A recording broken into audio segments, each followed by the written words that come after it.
Let the games begin.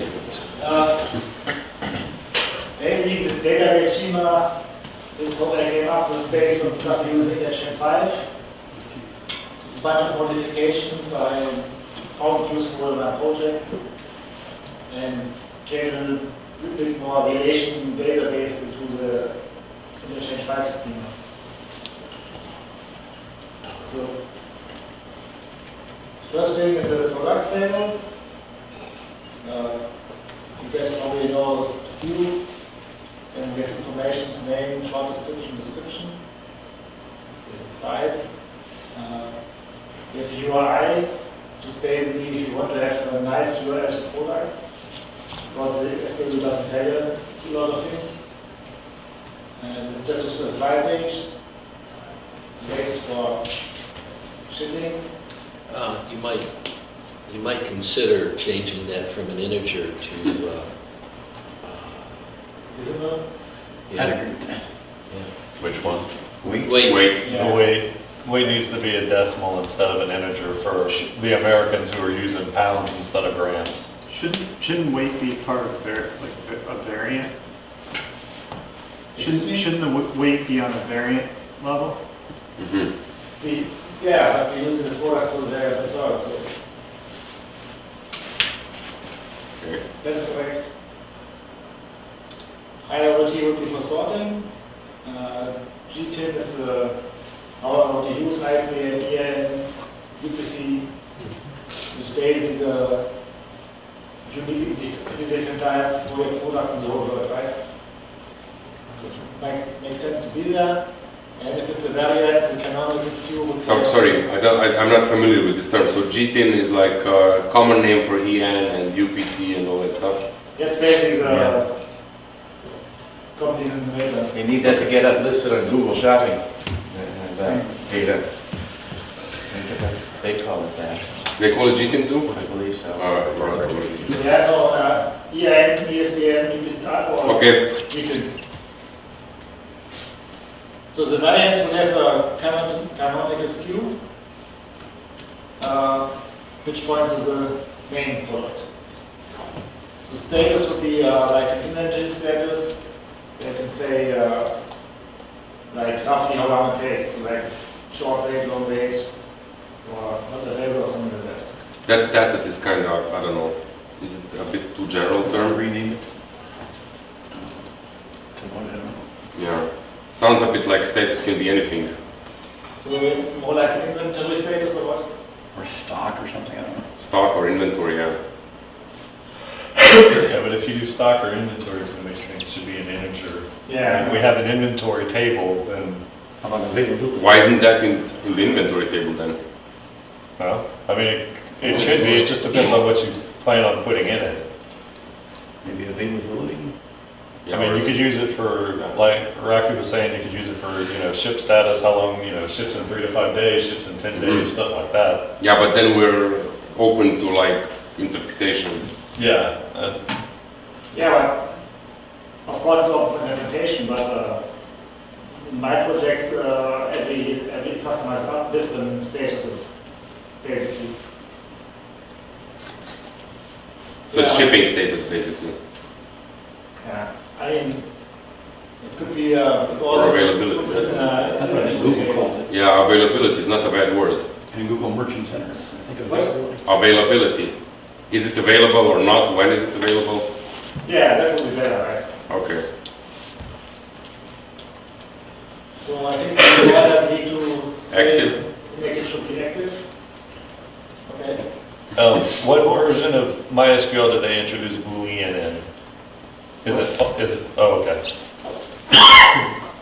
What version? No, I think it must sense that. Yeah, we don't have. So we just assume here that the relations between the tables, foreign keys, and that goes in without saying it indexes and all that stuff. We don't have to discuss that, right? No. That's kind of self-explanatory, more or less. Yeah, that part is really left out. I mean, as the use index, and of course there are different foreign key stacks stuff like that.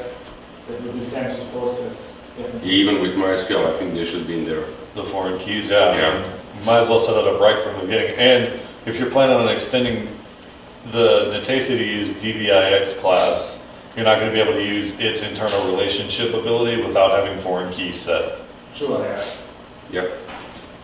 So if that's a plan in the long run to have that come with, I as mean, part you of the can, package. but it makes it easier because you don't have to write all the stuff manually. Well, yeah, you could write your own relationships, but if you plan on using its prepackaged scan of the database and let it build its own relationships, the foreign keys have to be there or it won't.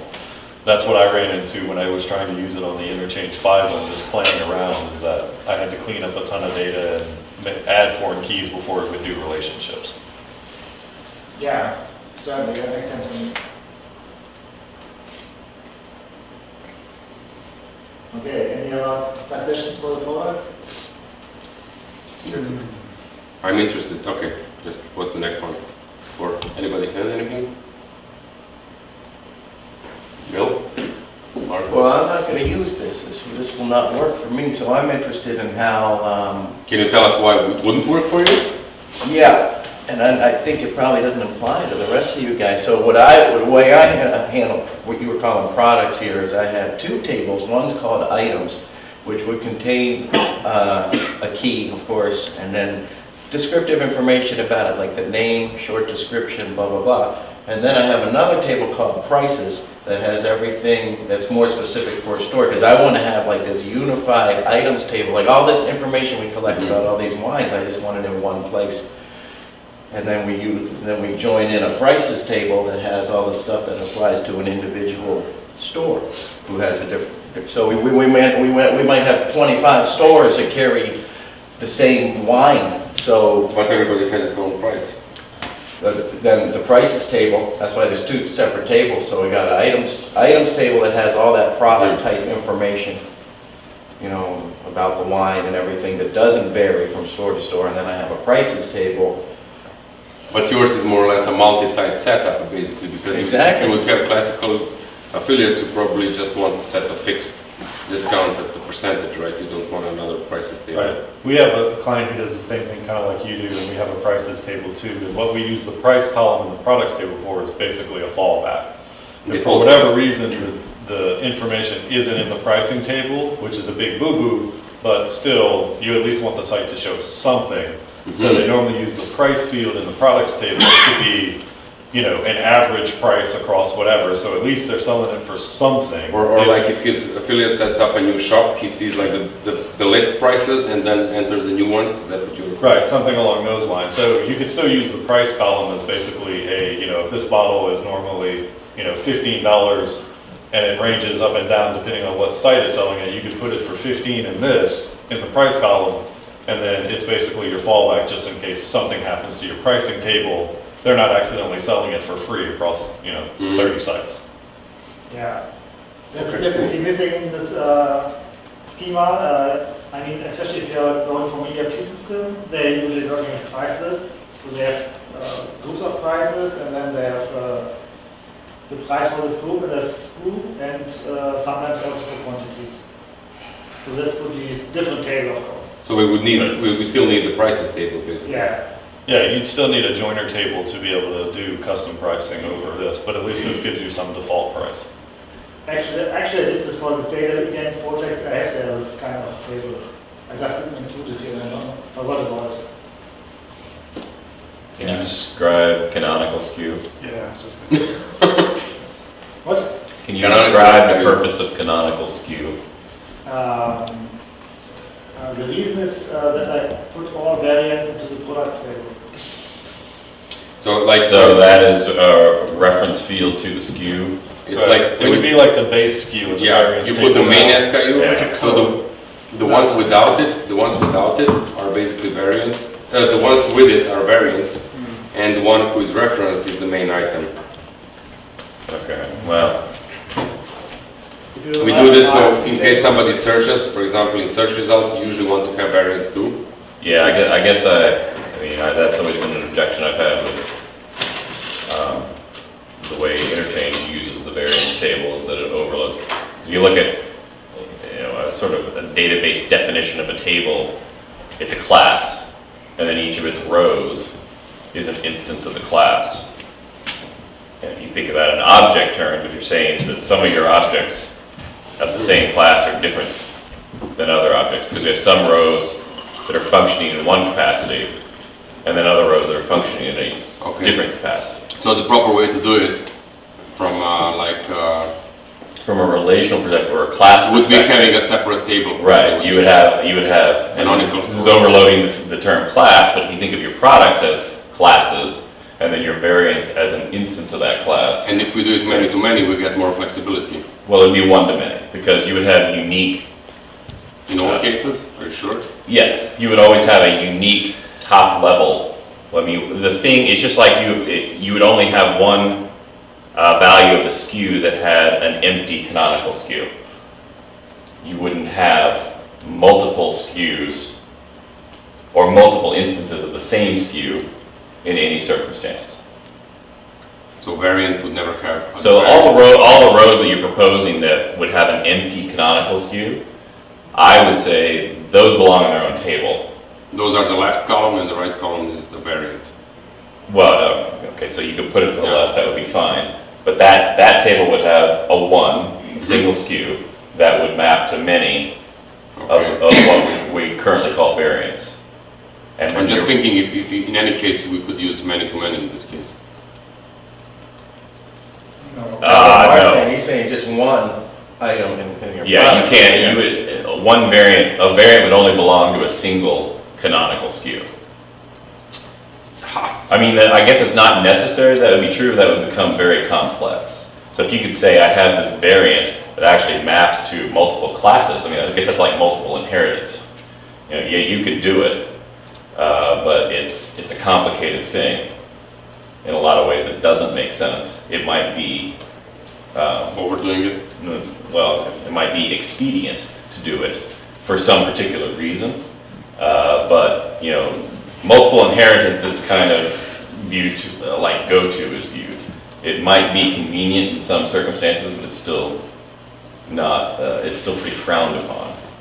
So I would not, I can't think of any valuable reason to have many to many, but I can definitely think of a valuable reason to separate out those records where you're saying canonical SKUs should be empty, and those are represented as a distinct class. And then everything, all the data that you want shared amongst all your variants would belong to that table. And one other benefit is that you can, like if a variant has a specific data that doesn't belong to product, you can add columns there, so that makes it easier. Right, so yeah, and anything that is specific to the instance, such as the weight, well, perhaps a great number, the price, that would belong in the variance So table, or You just put connections in variance table, or you copy products there?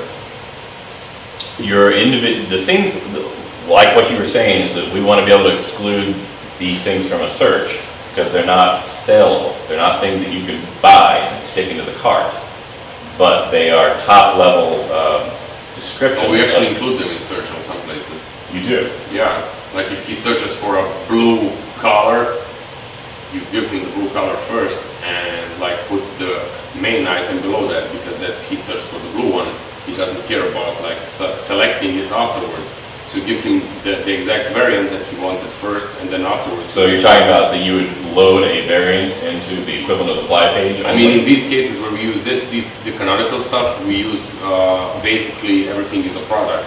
So are the variants. I mean, because they are SKUs, they are usually, SKU is a stock keeping unit, and you stock keep a variant as a separate item, and it usually has. Right. So, But the I think thing- it belongs in product, I don't know, it's just But the things that don't have SKUs.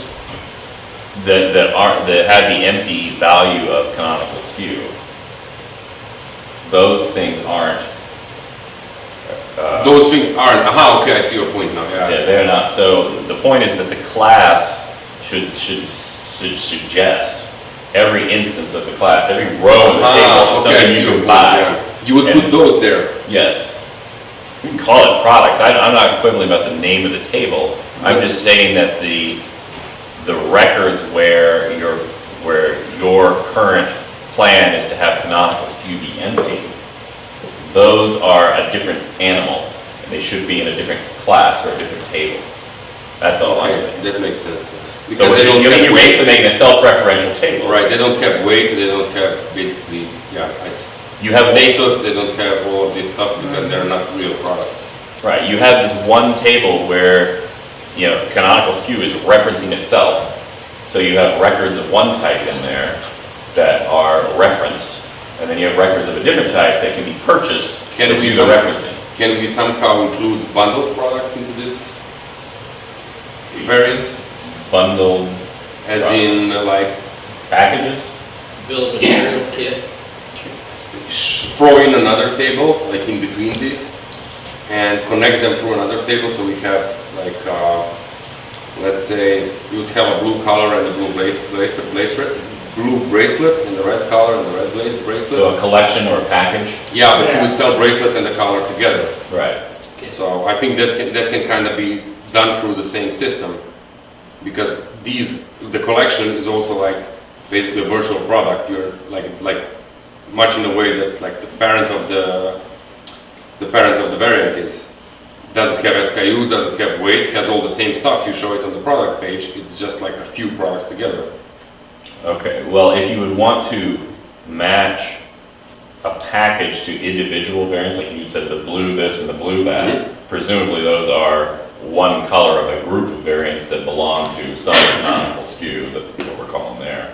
And you're saying that you want your package to only have access to those blue ones, then yeah, you would want like then you would need a many-to-many, because you would need to be able to associate specific individual variants that belong to some class, but then you're going to assign them to this new thing that we're calling a package or collection. What we do for Ton is that he has, for example, like a bracelet. We call it virtual products. You have a bracelet with beads on it. So we always choose the variant of the bead, but the bracelet can change size. So we take the parent item for the bracelet because we want people to change sizes dynamically, but at the same time we don't choose the variant of the bead, because the bead, the variant of the bead is chosen, but for the bracelet it's a top item, so that they can choose only size, not the color, because it's already assembled. And I don't think this is such an unusual case, because if you would have like a hardware setup, you'd say to a person, okay, you can choose the processor, but you can't choose the housing, because this is, I don't know, our model and or whatever 251. Yeah, I mean, I guess I would think normally if you're going to have a collection and the items of that collection themselves had variants, that you would want them to be able to pick and choose amongst the Sometimes. variants. Right. But then- let's say hardware shop. This is the computer hardware shop. This is a typical example. You have a model like, what is this? 4530. It always have a 15-inch screen. Mhm. But you can choose the CPU, but for example, you can't choose RAM. So you would want to put all these inside, and sometimes they're not all variants. I'm just trying to think of that, Yeah, to then make I it would- in a way that it's really useful for everybody. Okay, then I would think your initial proposal of a table in between them. Mhm. So you would have sort of a products class table, then you would have this thing of collections or packages that you would then be able to individually tie variants from within those. To the master classes. product. Right, so that would exclude any of the variants that you didn't say. But you could go in also connect a master product to it, or not, or just variants, and then you would get like, it would recognize the master product. Well, you're gonna be able to recognize the master product because there'll be a foreign key from those variants back to the master product. So we just say add all variants, or just add some variants to this. Okay, I like that one. Now, and then, yeah, then I guess all of your variants then become the things in the cart. Now, how you force that grouping, Mhm. like in interchange 5, that would be through the item group. So that, if one is removed, or if the main one is removed, the rest of them are removed and so forth. That's subject to. But there's still, okay, this should probably be a separate column. If you want, like I have a blue one and the red one, let's say blue and the red bead, and then I have like all sizes of the bracelet, but I want the person to choose the sizes of the bracelet, but I don't want, these are actually two different items. The So- bracelet or the beads are two different items? Yeah, the beads are two different items, so I Okay. don't want it to group and give me a choice of color. I want him to add both of them to the cart and the bracelet, but the bracelet gets a choice on the fly page, so. Alright, so I think then what we're saying is that you would have, for a particular package, Yeah, you would say, you would assign it the red bead, and then you would assign all of the sizes of the bracelet item that you also want in the package. right, and then how would the system detect it? You would have to have another column which would say like, does he get a choice or doesn't? Otherwise, it's another item. Group table. Separate group table, I would say, suggest you just combine them. We're stacking these tables like crazy. Yeah, it gets complicated, yeah. Maybe too complex. Yeah, you have to divide. I mean, It's if a you look at challenge the though. This is a Spaghetti real database with their key value, you don't also. I don't think it's too complex. You have variants, and then what you do with them, you can use them in a simple way, or you can use them in a bit more advanced way. Well, yeah, if you're selling individual products that are atomic within the cart, Then you just put them in and it right, works. but yeah. what you've already brought up, you know, collections or packages, and then there's already, we're talking about, well, does a package mean that, you know, you're just talking about top level classes and you can pick any variant you want? Well, no, sometimes we want some of the Yeah. variants to be a subset or a one and then the others, and then, But bundles, like Magento supports them out of the box, bundle items, which are basically call them packages, bundle items, same thing. And they are a pretty big item. Like most of our customers want them. Mhm. And if you accidentally tell them that stuff can be done, they want it like yesterday because you know they want to do like sale items or discounts on a few items together, or I don't know, Dave wants to sell a chainsaw with a cleaning kit together or whatever. This is a pretty popular request. And then he doesn't want a person to choose the chainsaw because because you always have the same chain, right? Like for example. Or you might want to let them choose the chain. So it's kind of push, just have another column with like choosable or whatever. Okay, so basically saying we should extend the schema to support something like. Yeah, okay, let's just call it that and move to another table. Yeah, that's fine. I mean, I think we need to hammer out some of the details, but yeah, I mean, again, initially it's get only the similar types of records should belong to Okay. one table, That I completely agree with. and then figure out how to fuse those together in a sensible way to create bundles that. So we say if it's not a stock keeping unit, then we don't keep it in the products table. That's Right. like, So from the Interchange 5 perspective, the products files would be just products. yeah. And anything that's in there can be put in the cart. And if we want sort of umbrella information about a group, because we consider them the same thing, but they have different colors, they have different sizes, they have different lengths, they have whatever, then those are represented in a separate table Okay, with makes its sense. common information, and those things cannot be put into the cart. Okay, but why don't they can put it in the car? I mean, you can put it in the car, right? You can put what in the cart? No, you can't The put the variant variant, is. no, the top item is not in the, that's what he's saying. Ah, okay, yeah, sure. If it's So not, it just like something that's in here that has an empty canonical SKU, presumably you're saying this can't be put in the cart, because everything's, I like this, it makes stuff much more No, cleaner. wait, what if I have a mixture of variant SKUs and non-variant SKUs? well, non-variant SKU, all right, So if we're selling paper, and you can go and you can buy multiple sizes for one thing that's a variant. Yeah, But if I have tons of other things that you can just buy a spool and it is what it is, well, that's not gonna have a canonical SKU. That's Right. just, Doesn't matter. that's just gonna be a product. But Then it's what Mark you was would- saying is if it doesn't have a canonical SKU, it doesn't belong in product. that's correct, so you're gonna have a variant. no, what he meant, if it's a product, it doesn't belong here. The canonical school is just, it doesn't matter.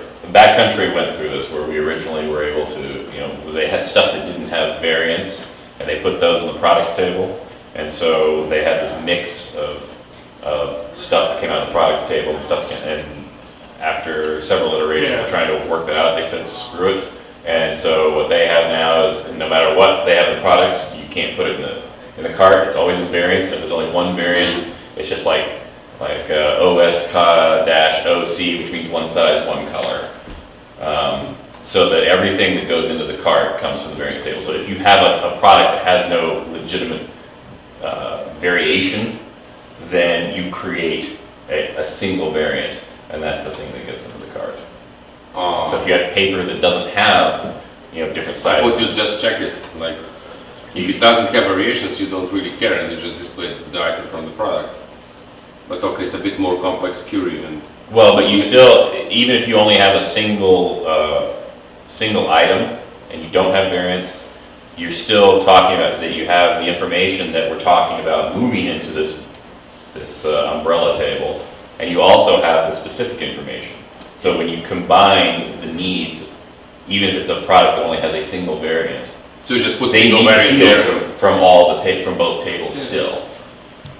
Okay, although for every, yeah, That's, I still feel like that weight shouldn't be in product. Like if you have a head product without weight, then you have, no, the head product is in the variance table. so it's not in here, even, so, No, that's what he's saying, right? There may be some confusion on the naming, because I think what's being proposed here is that the products table essentially has analogous functionality to the variance table in interchange 5. Let's call them physical products and virtual products.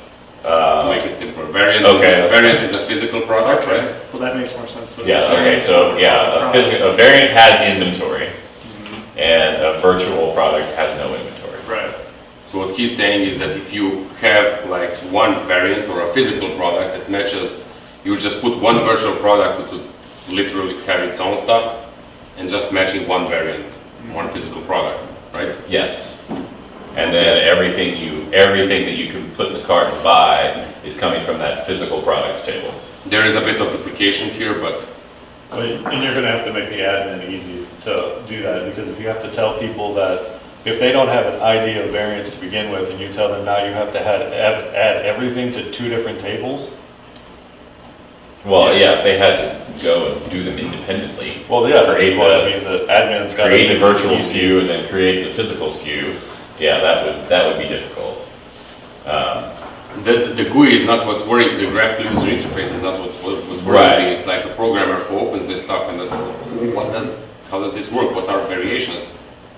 But I Yes. mean, those problems are for big, No, they're for everybody. Everybody needs that stuff. Even if you're a small shop, everybody wants to have like a bundled product, everybody wants to have variations. Yeah, everyone will have variations, but like. Most bookstore will. Don't have that, yeah. It's a common thing in store, of course, yeah. Okay. Okay, that's good enough. Okay. So he About said 30 we minutes. have full 10 minutes, Uwe. So, hmm? And you said we have full 10 minutes. Yeah. So. I thought we were gonna kill each other in 10 minutes. That's why we're gonna end soon. Okay, just one thing. We need to explain. We need to have documentation for the The variance. database and explain what does each table do. Yeah. Have all this stuff. Otherwise, people are gonna really go nuts. Okay. So product attributes basically contains the options more or less. So Which are variations? I'm lost also. This is going over my head, I'm going downstairs. That's what we were just talking about, right? Yeah, because Do I not know what a variant is? Well, here's the difference between an option and a variant according to interchange 5, and please correct me if I'm wrong. Options are things that do not affect a price of an item. So if you can get the red shirt in large and in medium and in small, all for the same price, those are options. Okay. No, see? you can also put the option tables or the price. So like if you put options like upgrade, like a Can we just forget about interchange 5 and do Yeah. what's right? I think, options are something of a vestige from before variants existed. Yeah. And then variants supplanted it, but options weren't fully removed, As in or simple something like that. So we only need one of these things. Variants or options, we don't need both of these, right? No, we want variants. So Okay. product Variants was the evolution from options, but options never was fully removed. Okay. Okay. Is What's- product attributes kind of like a free form, like Yeah. well, Like a manufacturer or Yeah, and the thing I come up with that you, I think in interchange 5 you have like size and color, hard coded, but not everyone's variants are based on size and color, right? Size, yeah, And- size and attribute. So you have first the attributes attached to the variants, like color or size. Then you also can have our attributes, which you need to kind of freeform for it because Okay, so this would basically replace what a lot of us probably currently do now by adding more fields to the products table to handle metadata for different things. What a computer hardware Yeah. shop would call technical specifications. Right, so so, like if you have like 100,000 items and only 50 or 100 have the same attribute, doesn't make sense to add this product, in my opinion. Okay. So this is related to the products table. yeah, so if I'm understanding what, basically what you would do is currently, if we want to add fields like, for books, if you want to add UPC or author or that, then we create new fields and products. This would take over for that, and we would just insert a row into this, pointing to the SKU, and say that the name is author, the value is I just have Jimmy, one, and what's original SKU Yeah, that's supposed the to be? basic question. I have one issue with this. If you're related to products, it's nice, but well, let's say I have 100 products and each of them has like 20 variations and the manufacturer is like always the same. Do we like fill all of them in through admin, or we can't have both? We have to tie it either to products or to variations. It's more flexible to add it to products, but then if you have like most of your attributes, or you would just say like level attribute or level variant, sorry, I'm getting lost. You'd say level variant or level product. Like you would say, is this an attribute of a product or is it an attribute of the variant? It's an attribute of a variant, right? Depends. It could be, I mean, it depends on, yeah, I mean, if you have a common attribute that would apply to a bunch of different variants or If you different have like an products, expiry date, it will probably be tied to the product. then you could make product attributes be its own top-level table, and then you could link it to as many variants as you wanted. I mean, but that, you know, So what's original SKU? Basically, I used it. that was canonical SKU. It's Yeah, the like- thing that would map to the, So you can pull all the variants at once, basically. I don't like that. I think that's wrong from the database perspective. Like you have basically two. So you use SKU as a primary key. I mean, a foreign key can be either SKU or an original SKU or what? Like a variant or a product? yeah, we don't want to, that's That's kind of overloading the class confusing, yeah. again. So then you've got the same problem where you have some records have a certain form and other records have a different form. You Well, have, the yeah. way you could address that is, makes things more complicated. Yeah, you got a products table, and then if you have a whole bunch of different types of things, you could have in your products table a product type table that would then indicate to a different table. So like say you had a products table, product type is book, and then you have a books table that contains all of the attributes that are just specific to the books. So you're saying value would be an integer then, like you call So it? you wouldn't even have this. No, If that's you- not flexible enough. You are not thinking from the No, it is perspective. flexible because you can create as many tables as you like, and then that table, Yeah, like to Mark's model, that fits more into like, these are these types of things altogether. But you have to do something that can reduce to SQL. And you can't say, I'm gonna take a field value and incorporate that as a table name. You could never write that SQL. What So about, you would always need application code that would say, all right, my type is book, now I'm gonna go construct a new query that knows to look in the books table. So, I mean, that's not gonna fit any sort of normalization scheme. what if you did like product attributes value, and then you have the types of values? No, seriously, I mean, you No, almost I have didn't to. get it. I'm just laughing because like there's so many like So- words Yeah, which yeah, we just How are you gonna invented. normalize Well, value? Go ahead. No, I mean, Yeah, so, value. so value is just this thing, and you hope that it all works out and you can group these items. Well, I mean, actually, this works well from a normalization perspective, Okay. because it can be extended and it integrates into the query. What I was gonna say though is the, you know, product attributes could just be their own records. And then we could have linking tables that we either grab a product attribute that links through SKU into the physical product. I'm gonna start using, I like the physical virtual thing, that links to a physical product. We have a separate linking table that could link one of these attributes to a virtual product. And then those two different linking tables determine how you're going to apply these product attributes, which they stand on their own. They're just general things. Okay. That could get, I mean, it's going to get complicated. No, it actually, look, if we draw it out like nicer, I think that's because if you're going to extend it at some point in time, you can use the attribute for something which is not a product. Right. I mean, Or they're whatever, just, yeah. they're They're just attributes. right, and they don't have a form in terms of to what they belong and how their nature is. I think this is kind of debate, write one line of code or write 10 lines of code. If you write 10 lines of code and they're more readable than one line of code, it makes more sense. If, let's say, assuming it's the same speed, of course. Over here it's the same. Even if you make 5 tables, who cares if you like can get what they do, right? Right. You shouldn't be afraid of making tables. I mean, okay, the queries get a bit more complicated, but Well, yeah, we can I mean- always solve that with materialized views or whatever.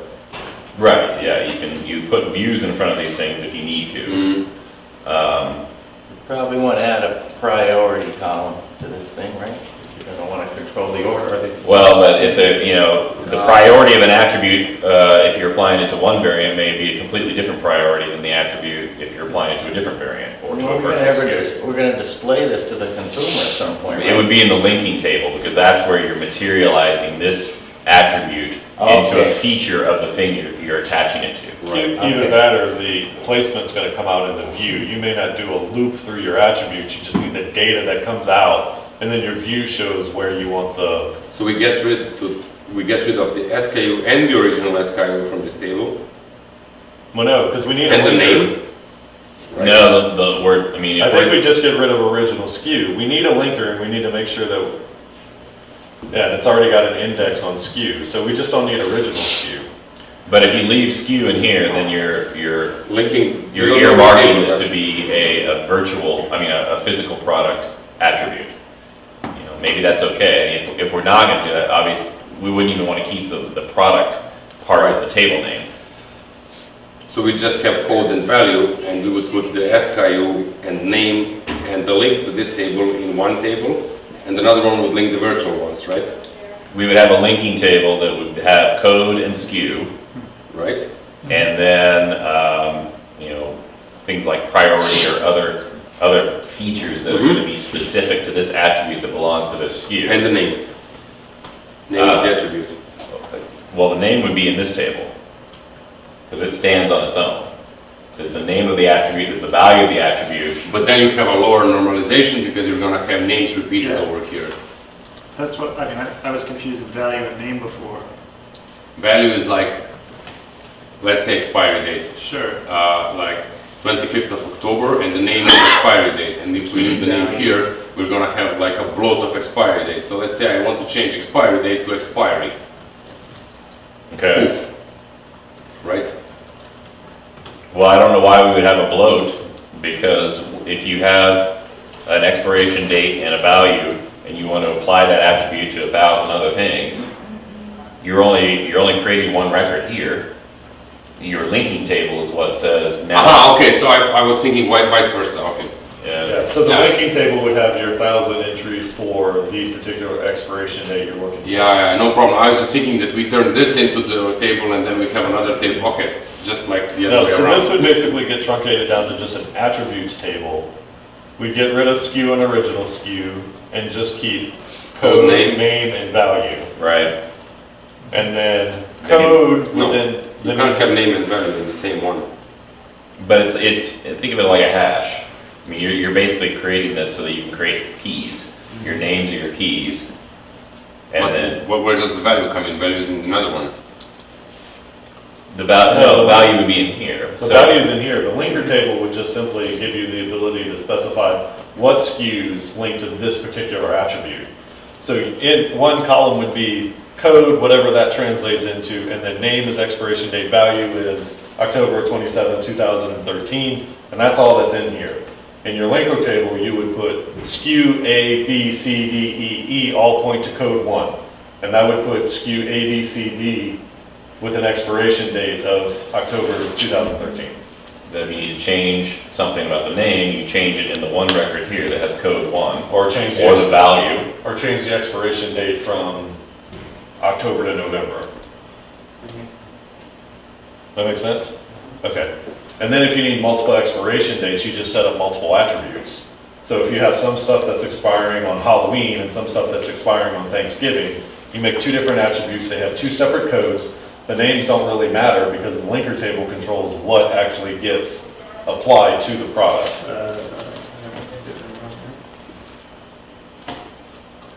Okay. This is going to be one of those things that once we actually get this created somewhere and actually start sticking data in it, I think everybody's going to see it a little bit better.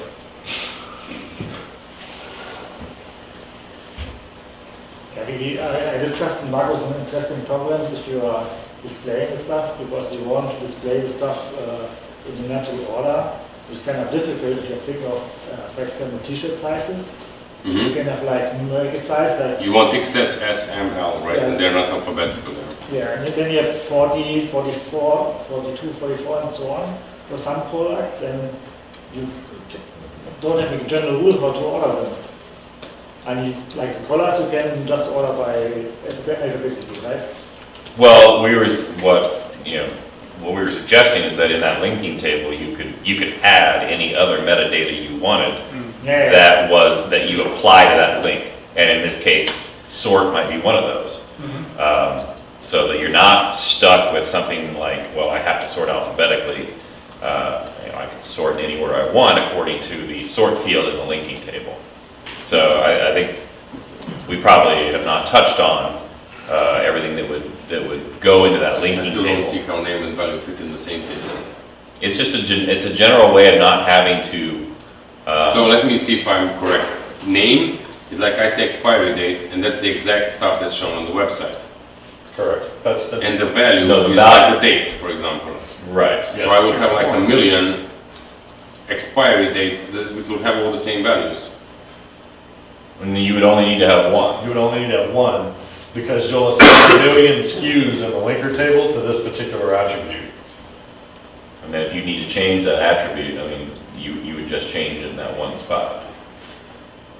But if I have, like, let's say, one thing expires today, another thing expires tomorrow, another thing expires day after tomorrow, I would have 3 records: expiry date today, expiry date tomorrow, Correct. expiry That's date correct. after. Those, you would have 3 different attributes.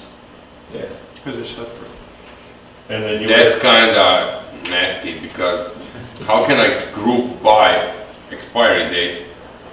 I can only, in that case, I can only use the name, which is basically what you're showing on the website. no, you would group by the code from the linker table, because that's going to point to the specific expiration date. Do all of your products have an expiration date? In this example? No, This is what my next question. Does it belong to the product itself, the SKU, or to the variant? What happens if a variant, only one variant has a special attribute and the other no, product is, oh, No, but, okay, but yeah, We need a map. If you have a specific variant that has an attribute, let's call them physical products, and sorry, because it if gets. you have a physical product that has a variant, then in the linker as an attribute, then what you would do is in the linker table, you would put the variant, the physical product SKU tied to this attribute. And if it's a virtual product, what you are saying, like the stuff that has multiple sizes is basically virtual product, means it doesn't exist really. You could also put it, right, but in another table. Right, so we could have a separate linker table Yeah, that said for that attributes can also be applied to the virtual products via this link. And that linking table would be distinct from the physical product linking Okay. table. And we can also use the virtual products table, when I think of it, for downloadable stuff and services. Okay. Because they have, like, they don't have weight, they don't have, So I think they might fit in most. Well, that would then make them things that you would be able to put in the cart. Right. So then you would have some stuff in your virtual. So you'd have to have another one, okay. I mean, my inclination would be you would go ahead and create a physical product that just had 0 weight, Okay, and that stuff. but that's also wrong. I mean, it's also wrong because you have like stuff that's missing half of the stuff there. So. Well, it's not missing, it's factually accurate, it has 0 weight. You know, it's probably going to have. Yeah, but then it crashes your like inventory stuff and. Okay, maybe you might say like. You might have inventory for it, huh? No, Yeah, you could say. Inventory is another problem. We've got to there yet. That's the next table. Okay, I don't know. All right, That's what- Josh, you got all that? Yeah. All right. wow. Oh, it is the next table. Yeah, it is. Okay, that's inventory. I have an idea here. Just, I'm not sure if you'll like it, but probably not. I'd like to do a FIFO here. What? Like in accounting, when you keep stock, I wouldn't like to keep stock as quantity. I'd like to keep stock as it comes in and as it goes out. First in. Like a timeline. So, well, I'll just tell you again, falling back to that country, when we started off, and they had a distinct inventory table, so it was somewhat set up the way that it is now, but they did have a quantity field, and we built a trigger system around it that would accept, one to n records, and you would aggregate over those, and that would give you your quantity. We ran into significant problems with concurrent access to those inventory records. So something would attach to two or more processes would attach to the same inventory record, and so they would initially see the original value of say 5, and then over the period of acting on that inventory, one would take some of that away, but the other concurrent accesses to that record would still have seen the 5, so they were re-consuming the same inventory. And the solution that ended up putting a stop to that was that inventory didn't have a quantity, a record was a quantity. So if you received 5 of widget XYZ, From the supplier. you create 5 inventory records for widget XYZ. Receiving table. What? So And you then- wouldn't have like I got a bag. That means 50 records. That means 50 records. You think that's huge? Their inventory table's big, but it resolves because now your conflict is just simply access to the record, which normal row level locking manages. Where what row level locking doesn't really manage is access to the values per se of that record. I see your point. The other, and just really quick, the other thing about that is this was crucial for them to be able to actually be able to track their inventory, because there's no reason to think that all 5 of those things are in the same location. So now they have all 5 records. Okay. They each have their own location data. You can move them around. So when stuff gets moved or spread out or whatever, they know where everything is. Because I think for upgrades, this is like keeping a timeline of every received product. Makes sense also when you can like estimate shipping dates.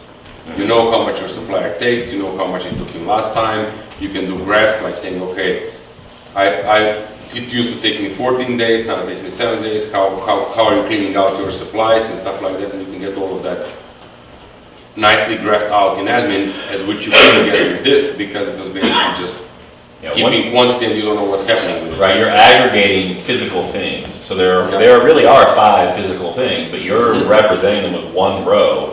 So already you have Losing a stuff. mismatch. Okay. You can't do that directly. So one item, 1 row. Right, you don't even need a quantity field.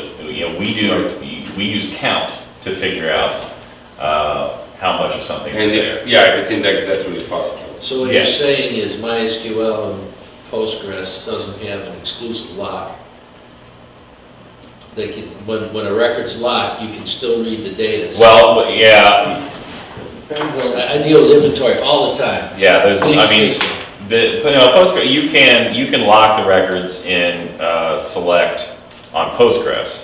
So you can do what's called Select for Update, Yeah. and that creates row level locks. I'm trying to remember what, there were boundary conditions where that Just didn't work. didn't work anyway. What we had to do was fall down to the single record issue. And that way, when anytime. But you're putting, that was a clever solution, but you're really taking that problem and pushing it down to a single record. Where- Right, But it's a much smaller and more manageable issue. Well, it completely removed the problem of multiple concurrent requests consuming the same inventory. Because they would do consume, deletes, or you just leave them in there for historical Yeah, reasons. but you still, well, to win. they're changed to a different status. So there's transit statuses. You know, when they bring something in, it's on hand. When it's bought, you can kind of consider it a soft hold. It's sold. Once they know they've got it and the order's ready to go, it goes to shipping, and eventually it makes it to ship. I So love all their every- inventory that's in shipped. I love every piece of it. I can put in there who was managing the stuff. So if he tells me that stuff was damaged, I can say, okay, so it was Dave that gave out that thing, and I can blame him, right? That's the linker table. No, it's not the linker table. Well, there's I love also, the linker tables. you think that's huge, there's also an even huger inventory tracking table where every movement on a piece of inventory is tracked. So that if I have my one inventory record that's in status shipped, I can take the inventory ID, I can go to the inventory tracking table, and I can find every movement that happened to that piece of inventory I like that. all the way back to when it was first on, in the purchase order status. That's cool. And that, to that, you could certainly assign user identification for who did what. I think we need that too. What do you think? That thing blows up huge. I mean, you can imagine. You're already talking, if you got something that's moving a lot of inventory like that country, any one inventory record is probably going to be moved anywhere from 10 to 50 times before it reaches a terminal status. This decision about how to structure the inventory is really a function of the volume of SKUs. Yeah, absolutely. And you taught me a lesson here about the failure of not being able to lock. And so this design depends on, are there going to be simultaneous tasks handling the inventory? There almost certainly will be. But it's a function of the size of the inventory and the organization. Mhm. Yeah, I mean, Yeah. That, It's somebody on the street that doesn't see quantity in the inventory field. Also, what happens to like customers who have 10 million items and they move them in really huge batches, like 100, 200, 50. yeah, I mean, if you're a computer store selling screws and you want to inventory every single screw, So you would just But inventory even a boxes. pallet, his example is a pallet of products, 50 to 100 in a pallet, moving the warehouse from location to location. What I would say is if you But then you inventory pallets, right? You don't inventory every single I screw. mean, I it's mean. all, I don't know, The I've problem- been in inventory for years, and it just, every place you walk into, Has its own they system. think of inventory differently. It's a big challenge. that Yeah, you're trying it's to an do. incredibly difficult problem at Yes, it its is. base. It's a custom. Part of it is that, your database representation of your inventory is your logical inventory. That's what any tools you can use tell you have, but there's no necessary connection to your physical inventory.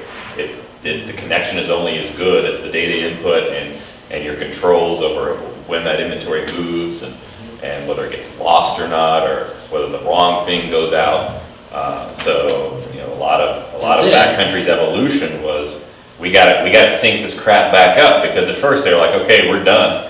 And then suddenly they found out that the stuff they had in the warehouse was way off from what they had in the database. So they had to develop all these processes to reconcile all of that. And also minimize the errors. And theirs is complicated even more because they have multi-master synchronization going on, which inevitably has items get clobbered. So that if they do a product move, sometimes there's a synchronization event where the move is lost because you have to just pick in the code which one wins.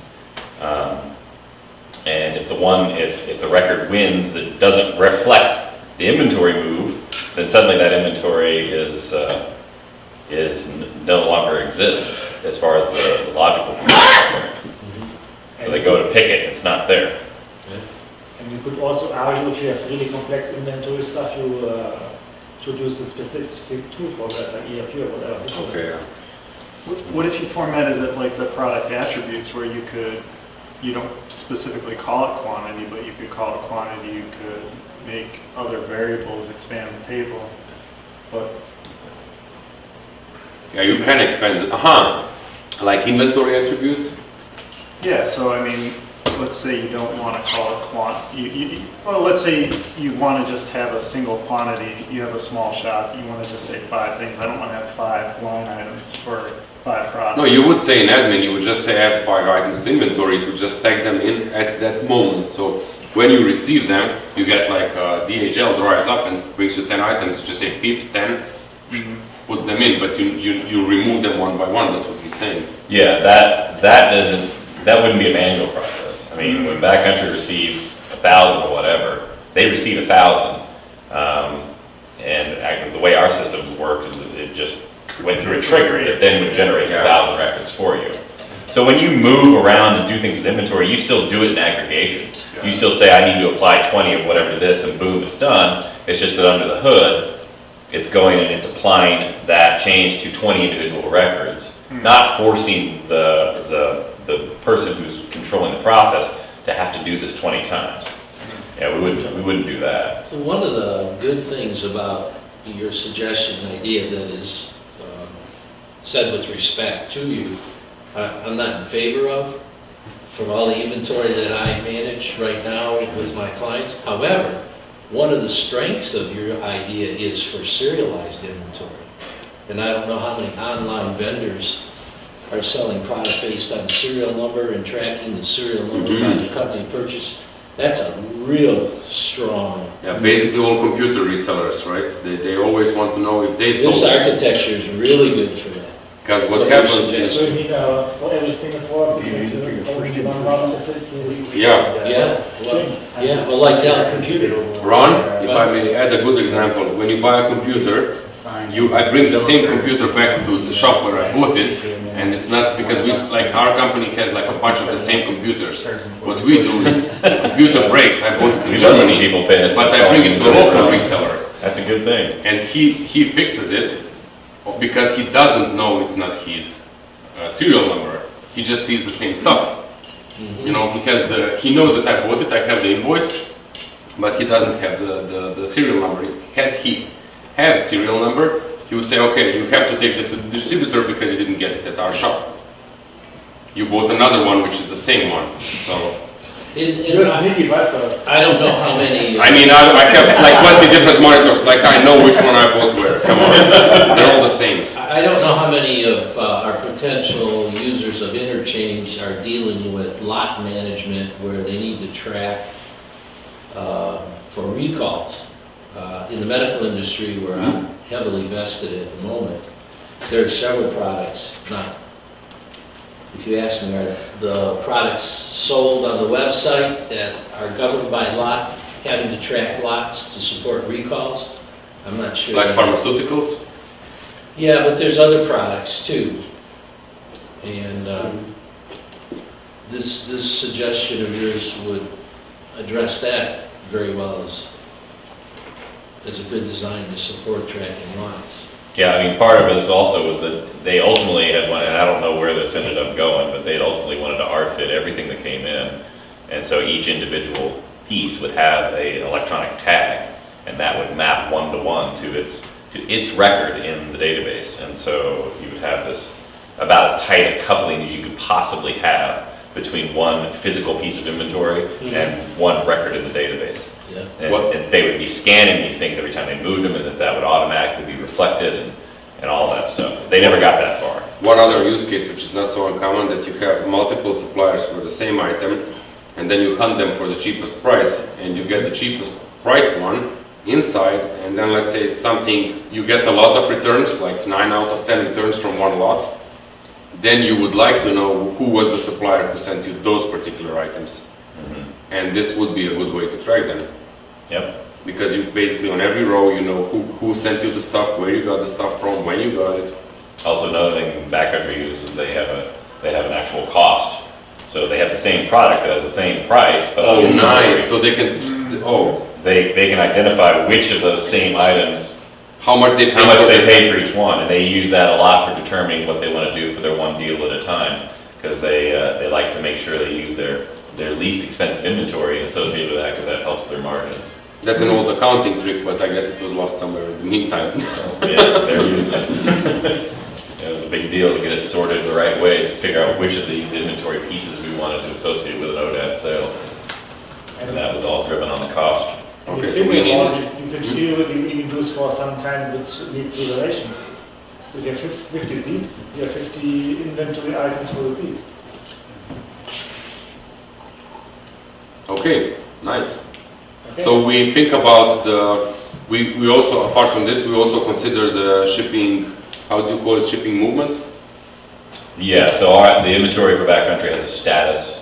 I mean, it's not hard to code, I guess, but it can produce like a gazillion of items and you like a rows and then you have a performance issue.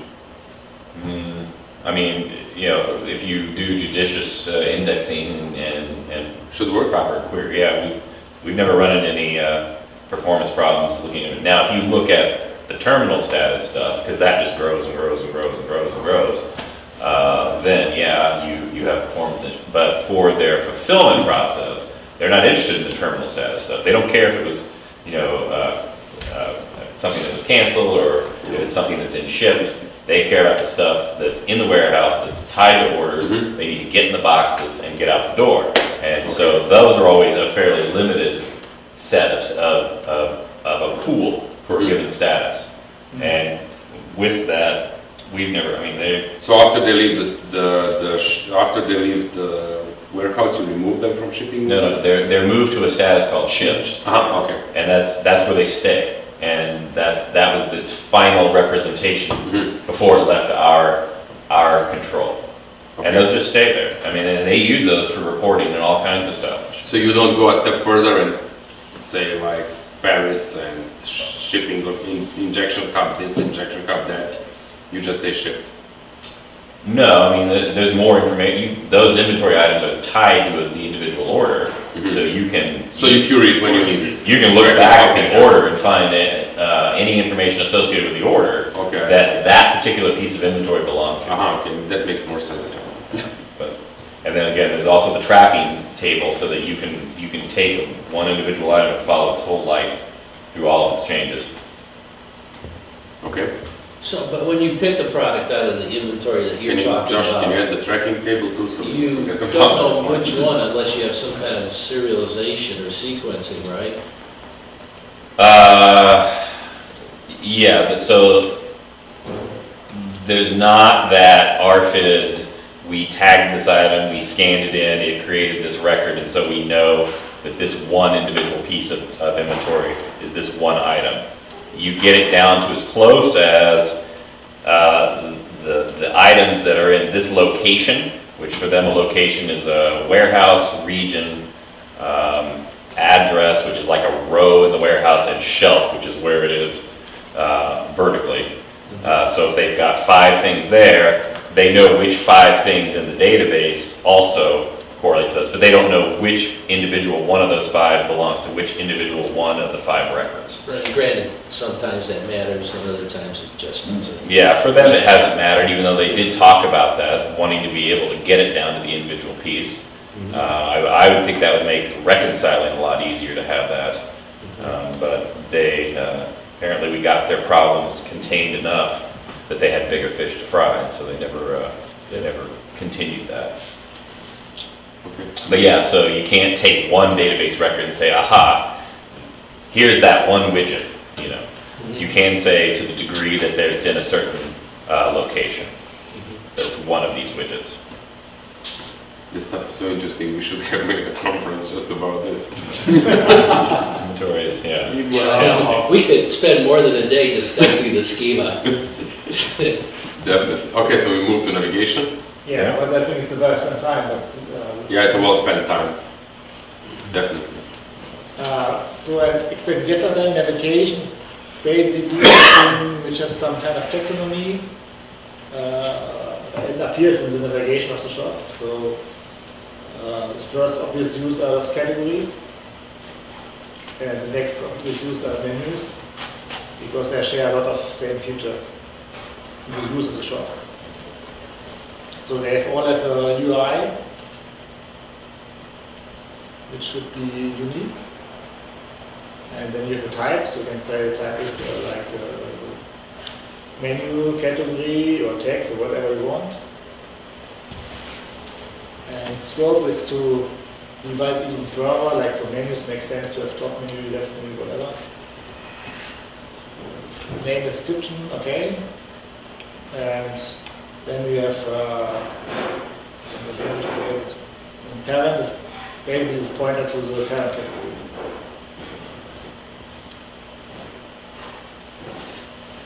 Yeah, with counts is the number of items in the category. Inactive should be active, you know that. And end up is basically when the navigation item was added. Okay?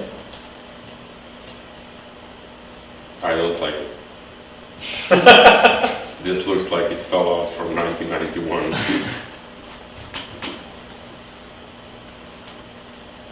So a record in navigation essentially maps to a route, the dancer route. So I don't see what I mean, count, does that like navigation includes categories? Or what's count doing there? So I actually use it to see if it's there actual item in there. I mean, it's not so important, so don't hang up on that. What Yeah, how is count maintained, I guess would be my That was question. gonna be my question, is how is that actual number? I mean, it sounds like we'd have to write some kind of cron job or some system to trigger. update, or trigger or something to update the count. Yeah, it's kind of cache, so I know it without looking up to other tables. Personally, I don't like if table has columns which are normal and cached mixed together, then you don't know what's cached and what isn't, and sooner or later you're bound to run into a place where you're gonna overwrite the cache stuff manually, and stuff like that is gonna happen. Plus, it's not explained anywhere, so somebody might start writing a plugin which would do something with count or not do something with count, and you're doing something else to overwrite it. Yeah, I don't know, I just like, I guess I would say if you wanted a count, you would do a join, so that at that moment you could actually see what that count is. And if you didn't need it, then you or group by or whatever. wouldn't need to. Okay, I'm fine with that. What, so navigation is just for like static pages or? No. It's for categories as well. They are not static. I mean, I guess this is a database, this would be a database representation of the routes that you've defined in Dancer. So they can be either a category or a static page or whatever. That's how I read this. Yeah. I mean, because otherwise, if you want, all right, what are the routes? Well, I'm going to go look in the quote in the Dancer code. But it also requires that you maintain this so that as you're modifying or adding routes, you make sure that you get them into the navigation table so that it's accurate. What is scope? Can you say that again because I didn't get it? Scope. Just a subtype of type. I don't know if we really need it. Subtype of type. What's a type? Type. Like a category, page, whatever. So if you have multiple menus, I guess your scopes would then be this menu versus some other menu versus some other menu, Yeah, so that you would be able to. and I think you do need it. I mean, we've used it even in our little bit of, Nice branch. yeah. I mean, it's, you come to situations where you need to group these types. Yeah, so types are general, menu, category. Scopes are left top. Ah, okay. Yeah. Whatever, I mean, again, it's class instance type thing. So you got a class of menu, and then your instance of this menu is all the ones that are the left top, or, whatever, header. I mean, I'm just throwing crap out, but I can see that. Okay. Template.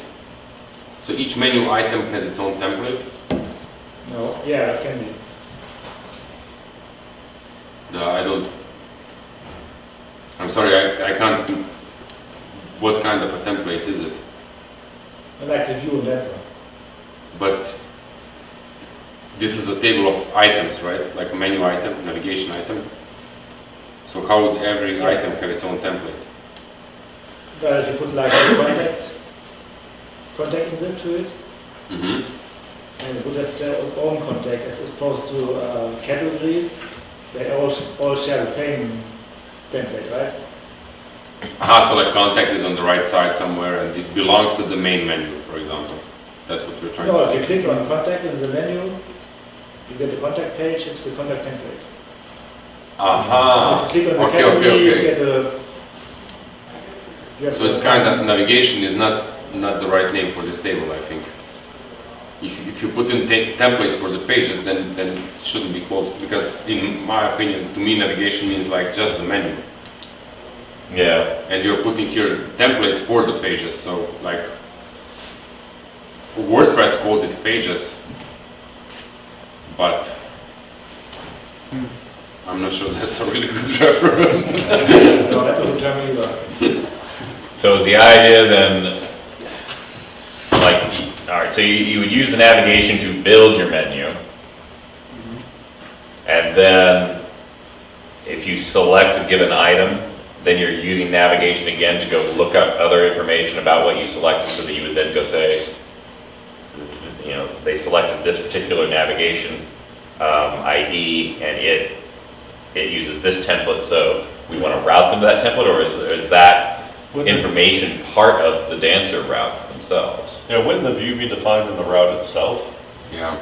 Well, actually, it's, I did like that. Basically, if you're missing handler like interchange, and if you don't have a route, it looks up this table. Like the in check, it's a fallback, so if you don't have a route, it checks in here to see whether or not it knows what to do with it. Yeah, So that's a feature of the route, so when it's executed, it goes and looks up in this table and figures out what its view is supposed to be? Okay. Yeah, I mean, I don't have much understanding of what's going on in the dancer level, so. no, it's not a dancer feature, it's a feature of Contesi. Right, but what I interpret what you're saying is that within the dancer route, instead of having a fixed view, you're saying that there's a subroutine or something that uses this table to go figure out what it should be using for its view. Yeah. Okay. Instead of looking in the code. No, if it doesn't find it in the code, right? Is this really, to me it seems it's a bit polluting the navigation table.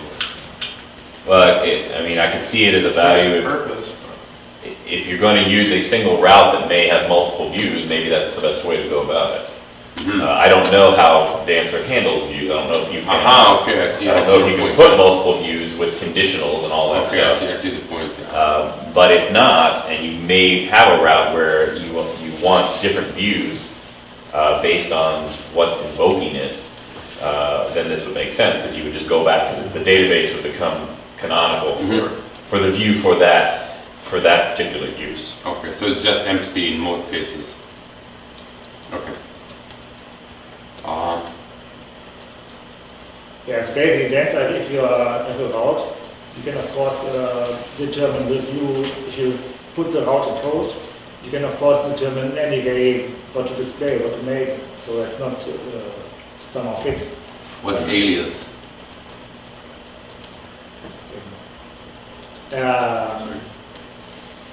But if you are doing some kind of automatic lookup, you don't have this flexibility, and you have to, I thought it's a good way to have something to look up which template to use, because it makes sense for the menus. Right. Yeah, I can see that if you would have multiple views for a given route, that this would be, that would be useful. Okay. So what was that, what's alias Yeah, and what's parent? yeah. Is that for nesting? Should we use like a many-to-many relation for navigation? The parent is the next, yeah. I mean, you categories, you have first level maybe t-shirts, the next level male t-shirts or whatever. I use menu to menu, so you can like play more with the menus. I don't know. Sometimes you want the same item to appear like in more than one place, Right, in different order maybe. and in different order. So I put priority perhaps in a different table along with the relation. How do you mean different? A table which would connect the two, like the parent and the child, and then have a priority also in there. It's way more flexible, and nowadays if you don't have a complex menu, you could even do some jQuery toy to like throw the menus around. People like that stuff. Really? I don't know, it's just an idea. Okay. What do you think, Mark? Um, Into this stuff? What was the idea? So pointer to the original navigation element? No, the idea for this was if you have multiple languages. Okay. So if you have multiple languages, you might have different URLs, but still show the same product. Okay.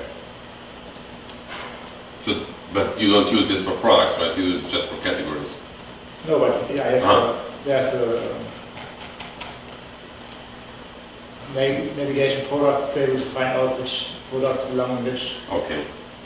Okay.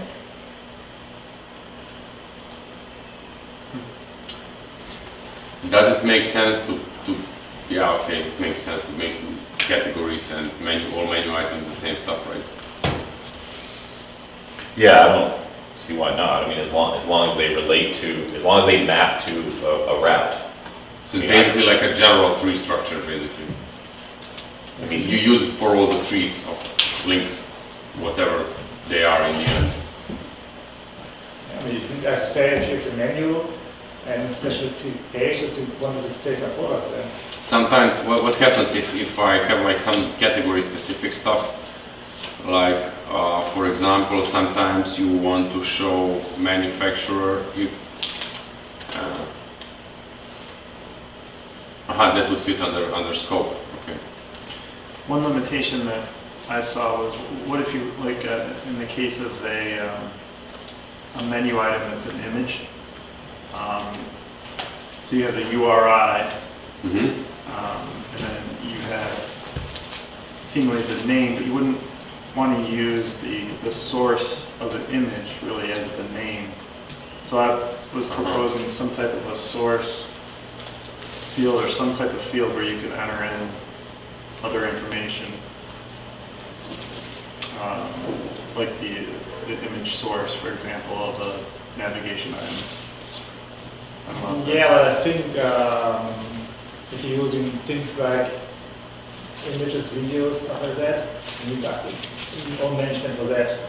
Or solve it in the code somewhere. Because, I mean, if you want to display an image, you probably want also to have the title of this image Yeah, and stuff like that.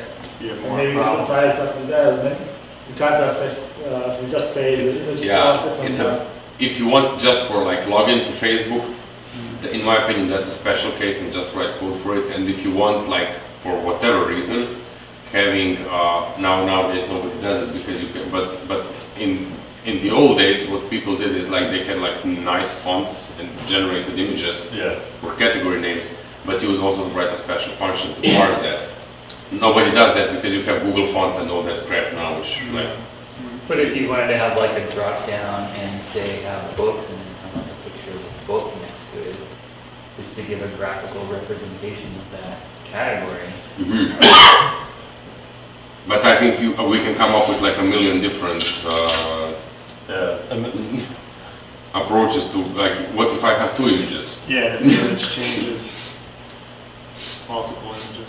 or a sound to it for whatever reason? Like, let's say I'm selling music and I have jazz and then I want to have a jazz sample, and then it's not an image anymore. So And also, I mean, like on a fly page, for a product, you want to display different images. Like Oh, yeah. backside, front side, whatever. So you just need more information if you are using images. You basically need images table or media, what is it? Yeah, Is that it? Is that what the media table is for? it was the idea. Okay, let's go to it. That Here we sounds are. interesting. Yeah, that's not really good to say that. But, yeah, I'm more or less happy to there for this data again. So. No, but of course the idea is to have entity for everything like that, images, videos, which can attach to navigation, to a program, and stuff like that. Cool. We always have multiple ones. So could we like have, this is just like top of my head, could we have like a script running somewhere in the background who would scan some of the directories and just add entries there and we would like fill out the data that's missing? Perhaps. No, because sometimes, you know, I throw like 20 SKUs in there and then I have to add them to the database and that stuff is really boring. It would be nice if we just like, these are SKUs.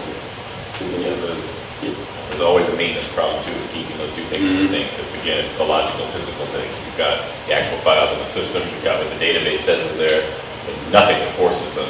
That's what I'm saying, we could have like a media overview in the, like WordPress does this. I'm gonna bring this up again. WordPress has like a media database, you know, like a pictures database. But what we could do is like check for orphans and you know, Yeah, it'd be nice to have that automatically. like you have 20 orphans and just be like get rid of them or automatically get rid of them or something.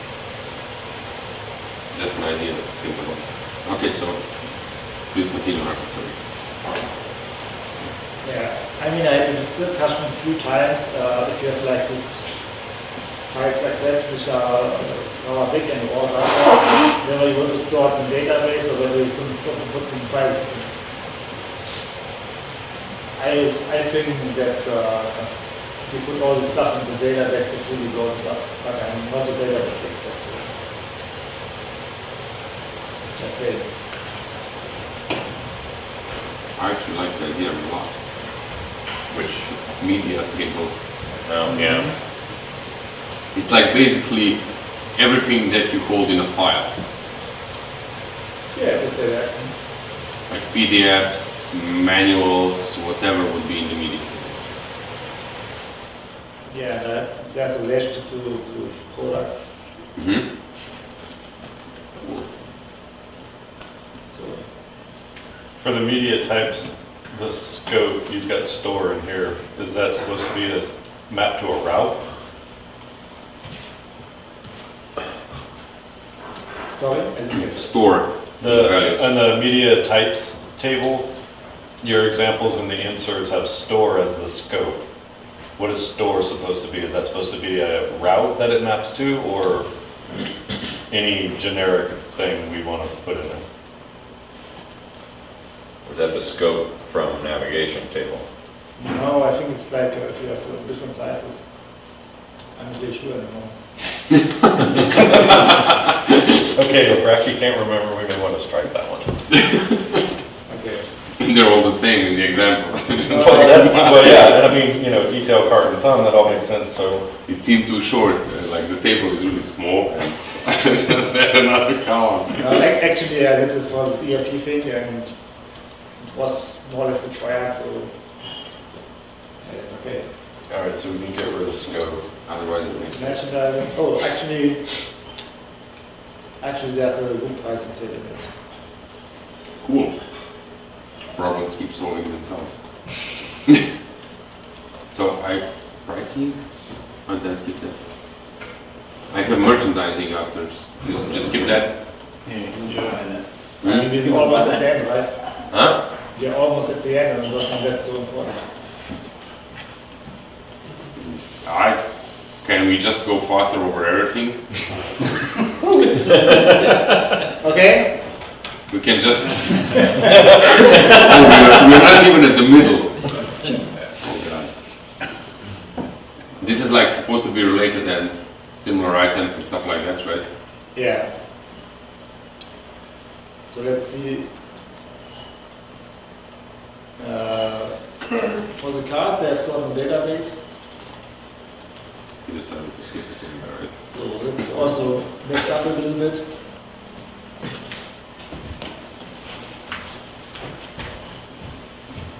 the SKUs in there. Okay, but the idea is, oh no, that's correct. Because the card products has SKUs. So there's one table for a card, which is used as a name. Because any user can have multiple names for his card. And usually it's attached to a UID. But of course, in the real shop, you want to anonymous users to put stuff on the card as well. So that's what the session ID is for. And created, last modified, I think it's obvious. Approve can go out there. Do we want to do what FragranceNet does and just track all card changes? I mean, you can do that. You can say you have table card history, right? Yeah, I like that one. Well, if the database is backing your cart, that's an automatic consequence, right? So anytime the cart changes, the database is going to change. If you're doing your cart in your session, then you have to sync that. So I mean, I would think if you want to track all changes in the cart, you would say, I want to back my cart with the database, not in the session. That way it just falls out automatically. Okay, but that should be done as a separate thing, right? Card history, yeah. Yeah, okay. Yeah, I would say cards in the database much better because you can do many more things about it. You can easily look it up in Photoshop and Yeah, and I think small shops won't have a problem with it, and bigger ones can optimize it. Yeah. So created and last modified are both set as integers. Are those supposed to be date times? yeah, no, that should be data. Yeah. Okay. Rocket likes Unix timestamps. Oh, is that the idea? You want the Unix timestamp for the date? No. That was the idea I had, yeah, but I think it's not really good. Yeah, I think just using a date time would be the way to go. And for MySQL, don't you have to do something special for the created one? You have to create the timestamp special because... Only if you want it to be trigger-like. If you don't care if it's trigger-like, Okay. then you can just make all of them date Like say time. now or something like that. Well, if you use the first timestamp field can be configured so that it automatically applies now on At the creation, time of creation. or on update, or neither. Mhm.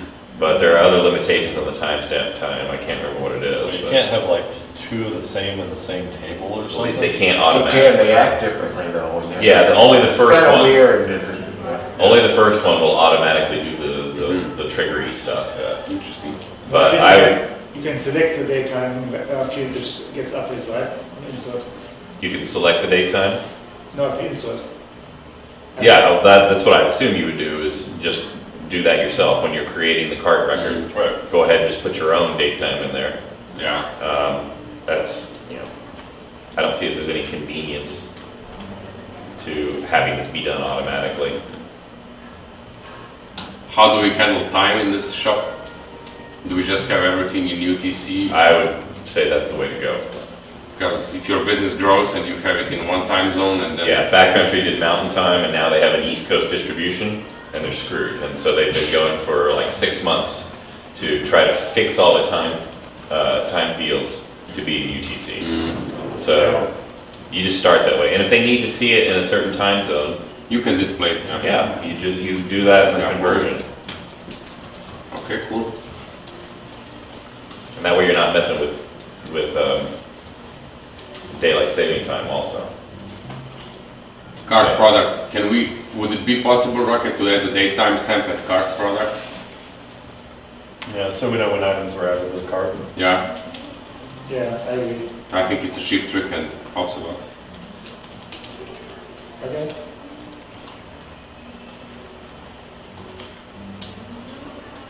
What would be the difference between position and priority?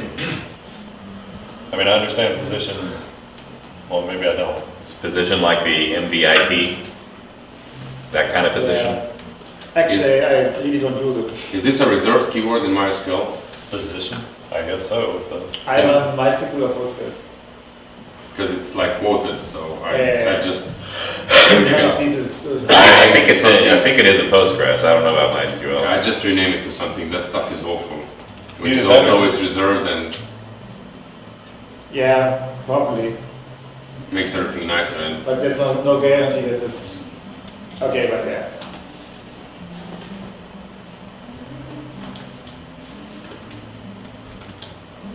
What does priority mean in the cart products?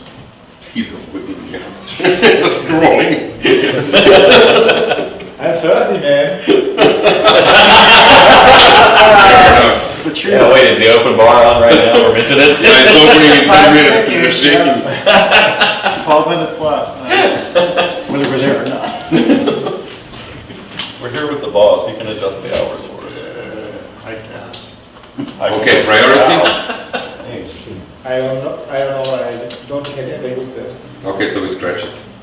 I mean, we all need something for the cart display to make sure that things come out in the appropriate order that they. That's That's what I'm position. Or we saying. scratch position, no, position Like- sounds more normal than priority. I mean, if we added a date time with seconds, you could order by that, and that would be the order in which they were inserted. Okay, So that basically- Good idea. Huh? Doing things by time in computers is something to avoid. Well, I think a consumer is gonna, the expectation would be that their cart will be ordered by the order they put them in there, don't you think? Yes. Right, exactly. So if, but in some cases, you might want to shuffle that stuff. Like, well, then you just ignore that field and shuffle on your own. Yeah. I mean, we have to assume that there's gonna be cases where people. or add are gonna another column to these if you want to tables. play with that. Okay. Yeah. We might end up adding to this, like what Amazon does as a save for later. So the ice items are out of your cart, and they're just down there, and then when you want, because, sometimes you get a Oh, cart. no, you actually Separate already, cart. that's multiple cards. You can Right. do that already with this stuff. Like a wish list or something. Yeah, you Well, can wait a have a minute. card and you can name it save for later or wish list or whatever. So. What if you add, you said your products are grouped, so if you add a second instance of a product, would it then change the time of the first one, or? That would be, I guess that's something we would have to decide. Do we want, Amazon- do we want updates to reflect, or do we just want to, are we interested in the time it was entered? If you just add a sequence to this cart products, then you solve the position problem anyway. What's Unless you're what's using MySQL, Ron? which still doesn't have What's sequence, bothering I you don't about think. the time? Well, auto. It just anytime. Yeah, I mean, we you could- build we software could add an that's auto based on increment to it. time. No, actually you can say, It's just, it's never a happy ending. if you say serial, It's just like. Serial is If you equivalent use to a UTC, sequence? then Still. In MySQL? this What first if they add two products in the same both second? suffice. What- You don't care about the position. So if we had, they don't I know mean, the it's cards. good to have a primary key anyway in the cart products table as far as I'm concerned. So if Yeah, you add that, then you Because it's just implicitly what know the your order of the position. items. Yeah, then we It's could like- we could just sort it by that, so it'll come out in the same order. Yeah. So we add a code field to the cart products table, which is a serial type, primary key. Yeah. Josh is either taking really good notes or he's writing emails and we're gonna get, Screw they talked about stuff. I'm not going for 4 hours of video and like retyping that. Once is enough. you don't relive the nightmare. I just thought he's a nice guy and doing that for us. We're hoping here, nobody saw the result yet. Okay, users? Okay, users, So last login is an integer, which probably should be a date time again. yes, Or is last login the same thing as modified? I mean, you have to be logged in to modify your account. no, sunrise, my modifier, not right. Okay. All right, so we'll change last login to a date time also. Do we want, like some history tracking here? What? Do we want some history tracking here? Like, I'd like to know if he's changing emails all the time or stuff like that. A user's audit table or something that, Something like that, somewhere. For interchange. That's a big, Such a VIP version. That's for enterprise. The enterprise. That's a bigger The discussion. $200,000 one. Because you might want to just create a more general type of auditing. Like an audit table for whatever. Type of change, what change, who changed, when change, you know, I mean, I've often thought about this, you know, and I'd end up creating audit tables because, you know, my customers were doing stuff, and I'm like, you're fucking this up on your own, of course not in that kind of language. As this gets posted on the internet. So yeah, you know, you end up going through and creating, you know, oh yeah, well, you updated this item at this time, and that's why that happened, so. I mean, I can see. That might be a larger discussion to have some sort of general kind of activity of what the end user's using or whether it's. Plus all this stuff that's inside, like, okay, this is like a relic of the past, created, modified, last login. Not using it, they don't want it. All this could be in some auditing stuff, because that's basically why you have it here, just that it's tracking only the last occurrence of it. And if he changed his email 2 times, you see last modified like an hour ago, but actually he did change it also 2 hours ago. Right. Then it's questionable whether or not. I mean, this audit is actually tables useful. are useful for anything. Any table, especially where you have multiple people who are making changes. Yeah. It's, you gotta pick your battles, I guess. You can say we're gonna do it to all of them, or these ones are the most important ones, so I wanna do them here. Or come up with a more general way that logs the changes, you know, not attach it necessarily to an individual table. Just an audit. That gets tough because you wanna see everything. I mean, you'd have to, I suppose you could do like a blob dump of. By like the user, by the user, I mean, you might be interested to see what a user did, whether it be a consumer or a merchant, on a different time, you know, if you were debugging a problem or something, I don't know. So one radical approach, okay, this might be really enterprise, but one thing we could do what FrameWorks.net does, throw everything in files and then fill another database with this audit, like all of the audit stuff, page views, clicks, buttons, category clicks, contacts, forms, editing, adding to cart, all this cart history, all this stuff, just pipe it into files and then shuffle those files into another database and then read that database in the admin for reporting purposes. What that would enable is that if like it's eating out my server, first I can turn it off like totally. Second thing, I can have another server or like my PC at home to run all this milling for like reporting purposes, because So- generally you don't need real-time data, right, for this. So you're saying he just convincing FrameWorks.net to putting it out on the edge? I mean, they told us what they're doing, it's just a matter of doing it, so either they do it or we do it. I don't think it's like, it's a matter of writing the stuff in and saying, tracking all the stuff.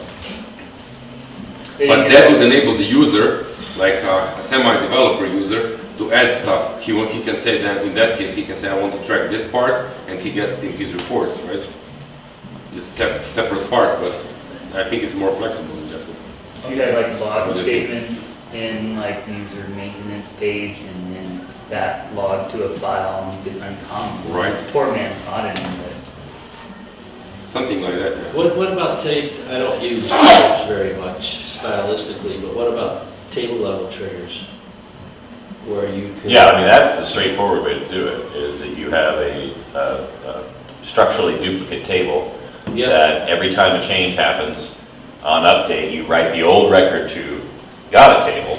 So when you first insert a record, you have nothing in the audit table except what's in the record in the main table. And then every time it's updated, you have a snapshot of what it was before. yeah. And so then that's what we're doing on the inventory tracking. So you have the full picture, and it's very easy.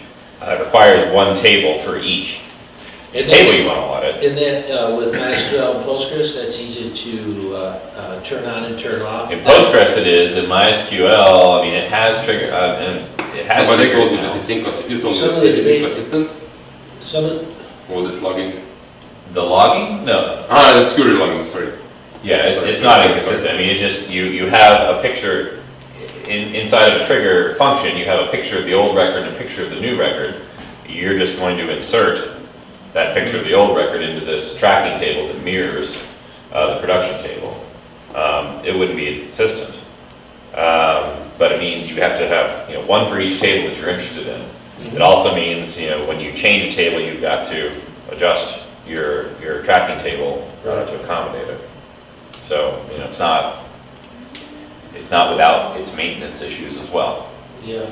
But it's pretty bulletproof. I mean, every time, no matter how you're modifying the data. I mean, if you do the file thing, and someone logs into the database and does some change, you don't see it, because it didn't go to the file thing, because that's driven by the application.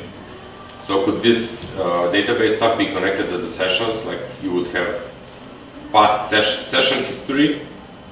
You could do that, I suppose. I mean, Because you then can log in. you can tie all of this data that you're getting, you have to tie it to a session, right? No, it's tied, so you have a user record, and you want to know how that user record changed over time, it's tied to the UID. What if he's not logged in? Well, then he can't be changing his record. Yeah, but he can be adding stuff to cart and. Well, that's, then the cart is a different thing, so you have cart tracking as well. And if there's no UID in the cart, then there's not going to be a UID in the tracking. If you have a session ID, well, if you're putting that session ID into your cart, then that'll get tracked. And then presumably you can backtrack into the sessions wherever they are. I like this idea. Sorry, it's selfish of me, but the idea of doing it at a trigger level, because then you don't have to write any application code. You don't have to consider writing these Delta files where you write the field name that was changed because you compared it to what it was before and then what the new data is. For some stuff, yeah, but. You don't have to implement that, but I think this idea becomes functional if the user, the administrator, can pick what tables he wants to track. Yeah, you would be able to. You wouldn't want to track. But it I only works imagine up to some a level. people would not want to track everything, and then some people might. It only works up to a level because, I mean, you can't track if you enter the category or not. Did Fragrance tell you why they split it into different files and loaded it separately? Because it was huge. Because it crashed their database server. Yeah. Right, but that's tracking of events that are happening on the application. Right. I mean, you're talking about, or at least I think we're talking about, are events that change data in the database. So it's already going to Sure, get we can insert say or that update. two different things, basically. But you Right, still yeah. have to worry about how much database traffic you're talking about shuffling around. Yep, so. I mean, now you're talking about 2 transactions for every modification. If you Well, put it 2. on the carts table, every time somebody adds something, it's 2 hits.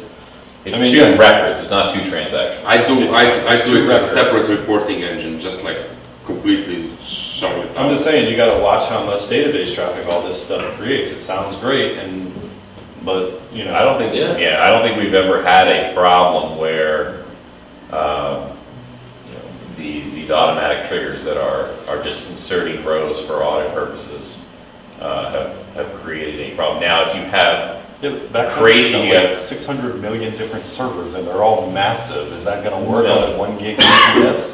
no, I mean, I get the thing I the needed triggers to track. run on the root EV only. They don't run on the The rest. thing I needed to track was prices history. This woman kept wondering why her prices were wrong. And I'm like, you uploaded your inventory. So I started doing this every single time this merchant, any of our merchants change their prices. Now I got it is kind of a pain for a smaller shop because this is by far and away the biggest table. And it doesn't really slow down anything when it's running, but over time what we found is it was, it's got some indexes on it, and it was It consuming. will take space, It was absolutely. taking a bunch of our memory, we Yeah. want to get all of our And then it starts indexes and everything swapping into our and- memory. Yeah, and And- tables that are like that are hard to It's maintain. like 8 gigabytes of Yeah, of you our can't memory. just say, I'm gonna delete off Yeah. the old records, because it takes a while to do it, and it locks up things while it's doing it, and that's where you really run into Yeah. affecting your application. So you don't think a separate, like a data warehouse with all this stuff would be? No, I think it would be great, but I'm just saying that we also have to remember that not everybody who comes here is gonna be backcountry or have, $800 a month to throw on a dedicated server with 32 gigs of RAM. No, you can Some disable people are- auditing. Some You people can are gonna disable wanna run auditing. this on a 1 gig control it. GPS somewhere to start. First You of probably- all, when you I would probably- say that should be extension, not. Could be an option, yeah. Right, no, I mean, yeah, But you like to know. I like the how long idea, I'm not it's saying I working. don't. In most cases, you don't really need this stuff that long. You need. And somebody if needs something goes prices, wrong and And you're on the other phone, ones you were trying to retrace what happened, that's what I find we use that stuff Mhm. for the most. I think what we've seen is that people get scared of interchange because it's so complex and, these are cool features, but if we're going after the big users, then great, but if we're trying to get the smaller guys in the door, Yeah, but then you- once they're locked in, That's why I said it's like a separate part. First, it no way that we can shut. I think that if we start doing that stuff, we'll never finish. So it should be done after we actually have like a demo and all the stuff that works. Perhaps do that, but it should be like a separate part of interchange 6, something that you can use, but you don't have to, like, just as you said, turn off auditing. I mean, it's Or turn it on. a possible revenue stream for us developers that we say, hey, this client now that's using interchange 6 needs auditing and it's not built in, so now we got. I know, but what's the point? Like 20 of us are gonna do it, each of its own auditing, then we're doing the same as it was up until now. Okay? So attributes. Yeah, roles are basically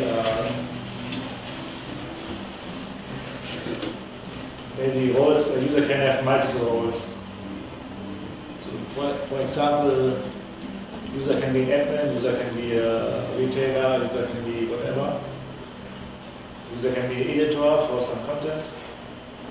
And so each user can have multiple roles. Presumably whatever the greatest level of permissions the collection of roles has is what they have. So if they belong to, one role that doesn't have permission to do this right, and they belong to another role that does, then they're able to do it because they belong to a role that does include that greater permission. Yeah. So the next table is user roles, which assigns user roles. And then we have a permission table. Where you can have either role, a UID, and a permission. And the permission is just the text string.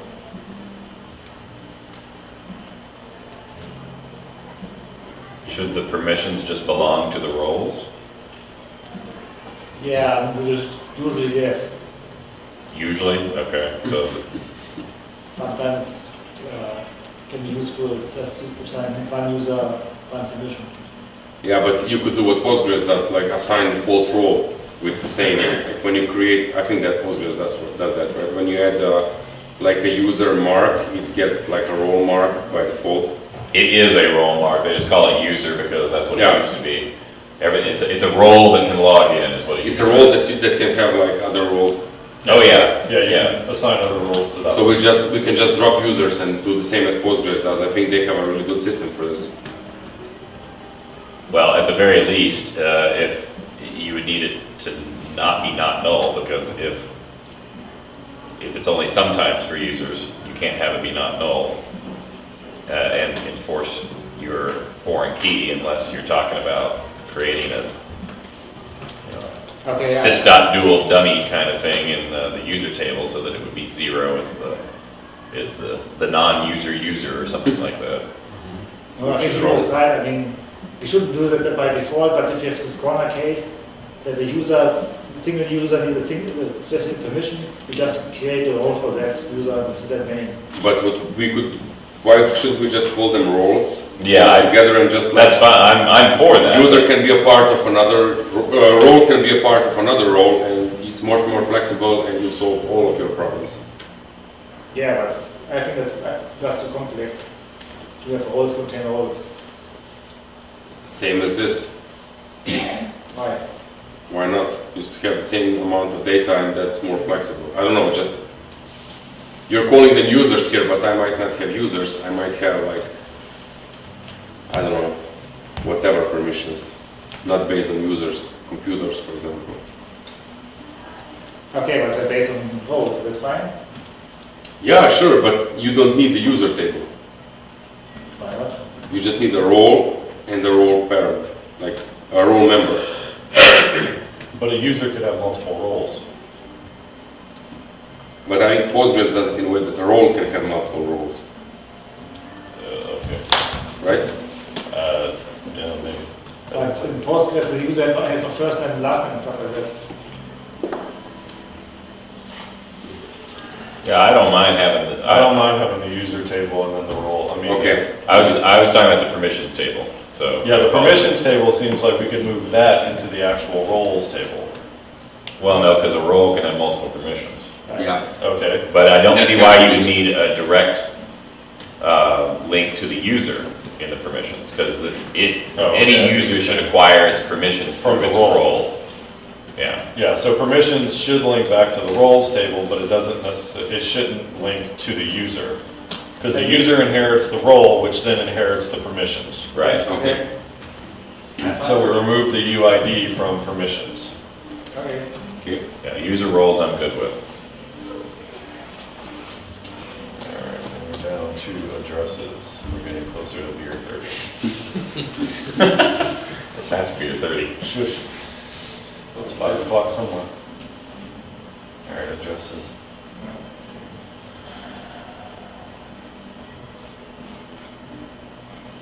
This is nitpicky, but for the AID and UID ones, can we expand those out so they're a little bit more easy? I mean, I know now it's address ID and user ID, but it may be easier to read later if we actually spell them out more. So you say not a. But user ID. Yeah, like user ID or address ID, just so they're spelled out more, so newer people looking at them, it may just help with the mental picture of getting the relationships together. Along that note, I will just voice my opinion that if you have a primary key in a table, it should be unique throughout your database.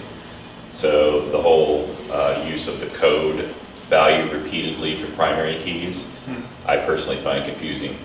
Because ultimately you're looking at code and it doesn't tell you anything by itself. You have to know the context of what table it belongs to. It also complicates things for joins. Ideally, I like to always be able to use using instead of having to use on, because I have one name for a key that means the same thing no matter where it's represented in any table. So here it's not. I wouldn't stamp my feet about that, but And other, I mean, it's good. Yeah, some other places. So we You're give them talking about the meaningful name names. of the primary key. Yes, I mean, so- this, I used to not do this, but I've been doing it lately, and it just makes a lot of sense, is if you just name the thing, the name of the table underscore ID. absolutely, Yeah. that's exactly what I Okay. do. So my table names Worth are all doing. plurals. Yes, same And the convention. primary key is the singular underscore ID. And then anytime I see that field name anywhere, I know, hey, this is a foreign key back to this table. And it's easier to write Yeah. keys. Yep, Yeah, it saves you a lot of typing. that's just, Can we commit to that, Rocky? I mean, unless you feel strongly about the code thing. I mean, some people feel strongly, I mean, I've had, I guess, an argument through him with another interchange engineer, that, she likes to always use ID for everything, and it makes me crazy, because then you have to alias that everywhere else when you want to IDs are know the. which ID you're talking thing in about. interchange world, right? I mean, you can name anything ID Yeah, at but- some point. Yeah, well, Who he's talking about is she's also a Rails developer. And by default, that is what Rails wants you to use so that it can use its form. I don't remember what it's called. but- Uh-huh. So it, Something like DPX class. right, but it expects the primary keys to be ID so it can do all of its magic. I hate it. Question for you Americans, do we need address too? Yes. Yeah. Yeah, 920. I figured that. Yes, we need address 2. Apartments are normal, everybody who lives in apartments always uses address 2 for that. Suite or box, all kind of stuff going there. Yeah, and then- So how does this work with the transactions table? in what regard? Like the transactions does no longer has any address data, it just has a foreign key to this table? Yes. Thank God. Does a 2-character state code actually work for you guys? I mean, No. it works for Americans, but I want to comment on his Good, issue good, about good transactions. thinking, yeah. but for you guys, I mean, No. it doesn't work very well. Because That's not really. The two-character state, I mean, it works in the US, but I don't think it won't work A lot of in, places it won't work. I don't even think it works Varchar in is Canada, cheap, so. does it? No. Yeah, okay. But It might work in It Canada. does. No, it doesn't work in Canada? on the Okay. other hand, you don't, I mean, in many countries you don't care about the state. Yeah, I know, but in some others you do and they're not 2 characters, so why don't we just put a varchar and, Yeah. I mean, And zip, you might want to change to post, I don't know. He doesn't. Zip is only zip here, right? Yeah. I would say postcode or postal postal code or something Yeah, like everybody that. recognizes that. Something more People general. probably know what it is, but Oh, that's a convention that anyone would recognize anywhere that Yeah. zipped? Okay. Because even, yeah, in Canada, they don't like that. They postal like, code. they like postal code, yeah. We can say postal. They get upset when we call it a zip code. yeah, I mean. All right, so I want to go back to the transactions thing, because I consider it a problem that you have, if you're linking the order to an address record, That is changed later on. then you don't know what it was. I think it's important to freeze, take a snapshot of the conditions that are associated with that order, unless you're saying we're never going to let them update the records in the addresses table, which then there's no point in having an addresses table. Yeah, I agree with you that even I have an archive form, so if they change, Actually, this is what Amazon Hey! sorry.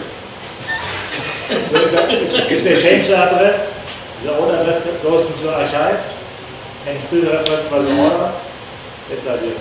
So the order will maintain its original address Yeah. that it had, okay, that's, So this isn't- however you do that, that's what I care about. So this, yeah, this isn't like an address book for users to go in and change their user information for their address.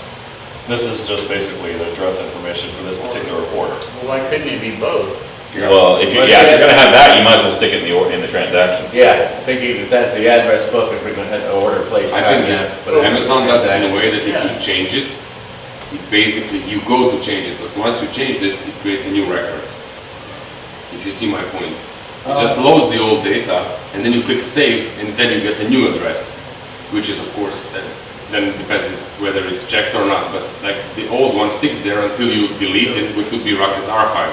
So you don't see it anymore. I'm not sure how to do it in the backend, but I like this because it's usually not because of a typo, but like you moved and you're still in the same city, so you just change the street name, and that changes the street name, click save, and then I have two addresses. All I care about is that the data can't be changed out from underneath the order. You're gonna know where your ship's stuck. So we should have like So log, create a new address record if the previous address record was used in an order. even if it's not. Well, then otherwise you just. I vote with you on this. The purest of normalization is not always practical in the real world. Well, I mean, as And long, I like your idea of just freezing everything in there, even though there could be some redundancy in there. yeah, there will be, but, But you could look at one record and you know what's going on. and I would make the same statement about whatever the equivalent of order line is gonna be in products. I mean, you can't just reference products because if things change in products and you haven't frozen the state in order line, you won't know what it was in the order at the time that it occurred. But I'm okay with the idea of sort of a revolving. So basically content. And then Yeah, you can't edit the record, but as a user, you can edit it, and what happens is it creates a new one. a new one. I'm okay with that. I just don't want anything to change so that suddenly when I look at transactions 3 weeks later, something's different. That's what I care about. So what about like a user's addresses, like if they're not yet tied to an order? Well, that's in the users table, was it not? Why do You have a- why No, do they have no. separate addresses in the user's table? Are you able to add addresses à la carte, or do you only implicitly add addresses because you created an order? So if you only add addresses when you create an order, it Well, doesn't maybe if matter. you're creating an account, but you haven't yet placed an order. Yeah, then we need somewhere to store the address information. And why wouldn't you be able to add them in between? I mean, perhaps I just added something. I think he's saying that if you create the record, but then it never associates with an order, you don't technically need to keep it. There's no posterity that you're violating if you delete it or. Yeah, but I think this is a marginal problem. They can just click I agree. delete in the interface, so. I think it's a marginal problem too. I would, as long as addresses is an insert-only world, even though the user will experience an update because they're saying, oh, I want to update this address. But that creates a new record. It doesn't touch the old record. I would be satisfied with that. And that does provide some more normalization because you're not repeating. If you have repeat orders while the address does stay the same, then that just means they get that many AIDs as opposed to having to repeat Yeah. all the data transactions. So either way I'm good with, just as long as we can't change from underneath it. He didn't like it, I mean, and it was really cool because you have the billing address in the transaction, then the shipping address. And, I mean, you don't really know if it's part of the address. So it's clearly separated, this address, and then I reference it in the transactions. Okay. Can I just ask one more thing? Sometimes you want to support, like they buy a bunch of stuff and then you send them a gift. Okay, that's not a problem, forget it. Very good. Yeah, the transaction table is more or less stay the same. Just we have removed fields because we have pointed to the user ID or to the address ID and stuff like that. And weight is the total weight for the transaction. So the total weight of the cart at checkout. For the package. Well, it's a transaction table, so it should be the total weight for all the items in the cart. All right, so let me just. Maybe the shipping weight of the box, or whatever. Well, but what if you have multiple shipments? Yeah, I mean, I think it should just be the total weight of all the items in the cart at checkout time. We just need to change it to a decimal instead of an integer. Yeah, that's another problem. How do we solve multiple shipments? Do you like charge them every time you send them stuff, or you charge them everything in advance? That's almost up there with an inventory problem. I mean, How many hours you want to sit here? Okay. The simple way to. Yeah, that's almost as tough as inventory. well, I mean, that's definitely one that changes. I've got at least 3 customers who do just split, and they all do it differently. So, We've come up with a ship labels table. I just did this, I mean, that's what we do. Your ship labels table's got an order ID, and of course for us, it's store ID. So we have this all unified, and the tracking number you get from the shipper, and then the PDF of the labels, what we're keeping in there. You gotta get something like that to represent the different shipments, Yeah. packages. So shipments, so you can create Shipping shipments labels. That's not So we send out we call out to FedEx or whoever it is, and they come back with shipping labels. And we had to stick them somewhere, and we realized, oh yeah, some of these orders have multiple boxes. We could just call them shipments or something like that. Yeah. see, we do that with tracking numbers. Yeah, so I put the tracking number, I put the all the thing that's in there is the ID and the order number and the tracking number and the shipping label, the PDF of the shipping label. And then you would link that to the specific order lines that belong to that shipment, and that gives you your value, so you can aggregate over those order lines that says this shipment has X dollars in it. And that reminds me, one of you smart guys is going to tell me how I can invoke the print dialogue on a PDF directly in all these different web browsers. It's a side project down in the bar. Okay. So, transactions, Order line? order line? We all like transactions? Transaction was. Hey, can I just ask a question? Why do we call that table transactions? Yeah. Orders? Okay. I'm with you. Okay, Well, yeah. it's I was- probably assuming, that it's not necessarily everything's an e-commerce store. Right, the transactions implies a payment. Okay, then why do you call it order line then? Ha! Transaction. Nailed him. Transactions. See? Two I hours could to live do with this, it, but I just feisty. wonder why we call it that. I think it should be orders and order lines. Sam, bring them some beer so they have some funds to throw at each other. I'll call it. And, if we're saying we're not worried No, about we don't want to start. compatibility Yeah, with yeah, state yeah, side, Yeah. I would be in favor of changing the name of the table to orders, personally. Orders and order items? Orders, underline orders. What do you want to say? Or, No, yeah. what they call them. Yeah. Orders. I like orders. Yeah, I mean, that's, again, Orders works for me. I keep bringing it up, that's what we do with Backcountry, we change Okay. it to orders because they hated transactions. I some love action. Well, that's what we put most of our effort into Okay. modifying So, things that we didn't transaction like line? about the interchange. No. Orders. Transaction line items. So we'll call it orders and transaction line items. Alright, and if we're concluding with that, it's beer time now. Okay, No, it should be orders underscore products then. so we have a position here which is not You mean coded. that, well, no, you talking about the order table, or are you talking about another linking table that I haven't? No, it's seen talking yet? about the order line. table. Order line. Changing it from order line to order products or order items or. I don't have a problem with order lines. Yeah, I like order line. I like it to be plural, because I always do plurals on tables. When I first started using interchange, I didn't get this one. Order line? Yeah, it was like, took me a while to like figure it What out. would you want it to be? Line items? That might be a little more common, but I'm not sure it's worth changing. Order items. Order items is like, for me, it's much more. Line items. Okay, so it doesn't matter, I use order items. I don't feel strongly about order line, I'm just curious what would have seemed An like a average natural person name think, to you. yeah. The only thing that's ever bothered me about it is that it's singular. It should be order line. Because we are a bit brainwashed by this like terminology, so we might be a bit, all of us here might be a bit biased. Yeah. Like we, I don't have a problem with line items. I don't know how I feel about order underscore products. Order details would be another option. No, No, that sounds like, that sounds almost descriptive. Well, order Yeah. details sounds like it belongs to the order. It's the Yeah. details of Like the a order. transaction. let's keep it order line, otherwise we'll never finish this. For now. All right, Who else, so who else is getting thirsty?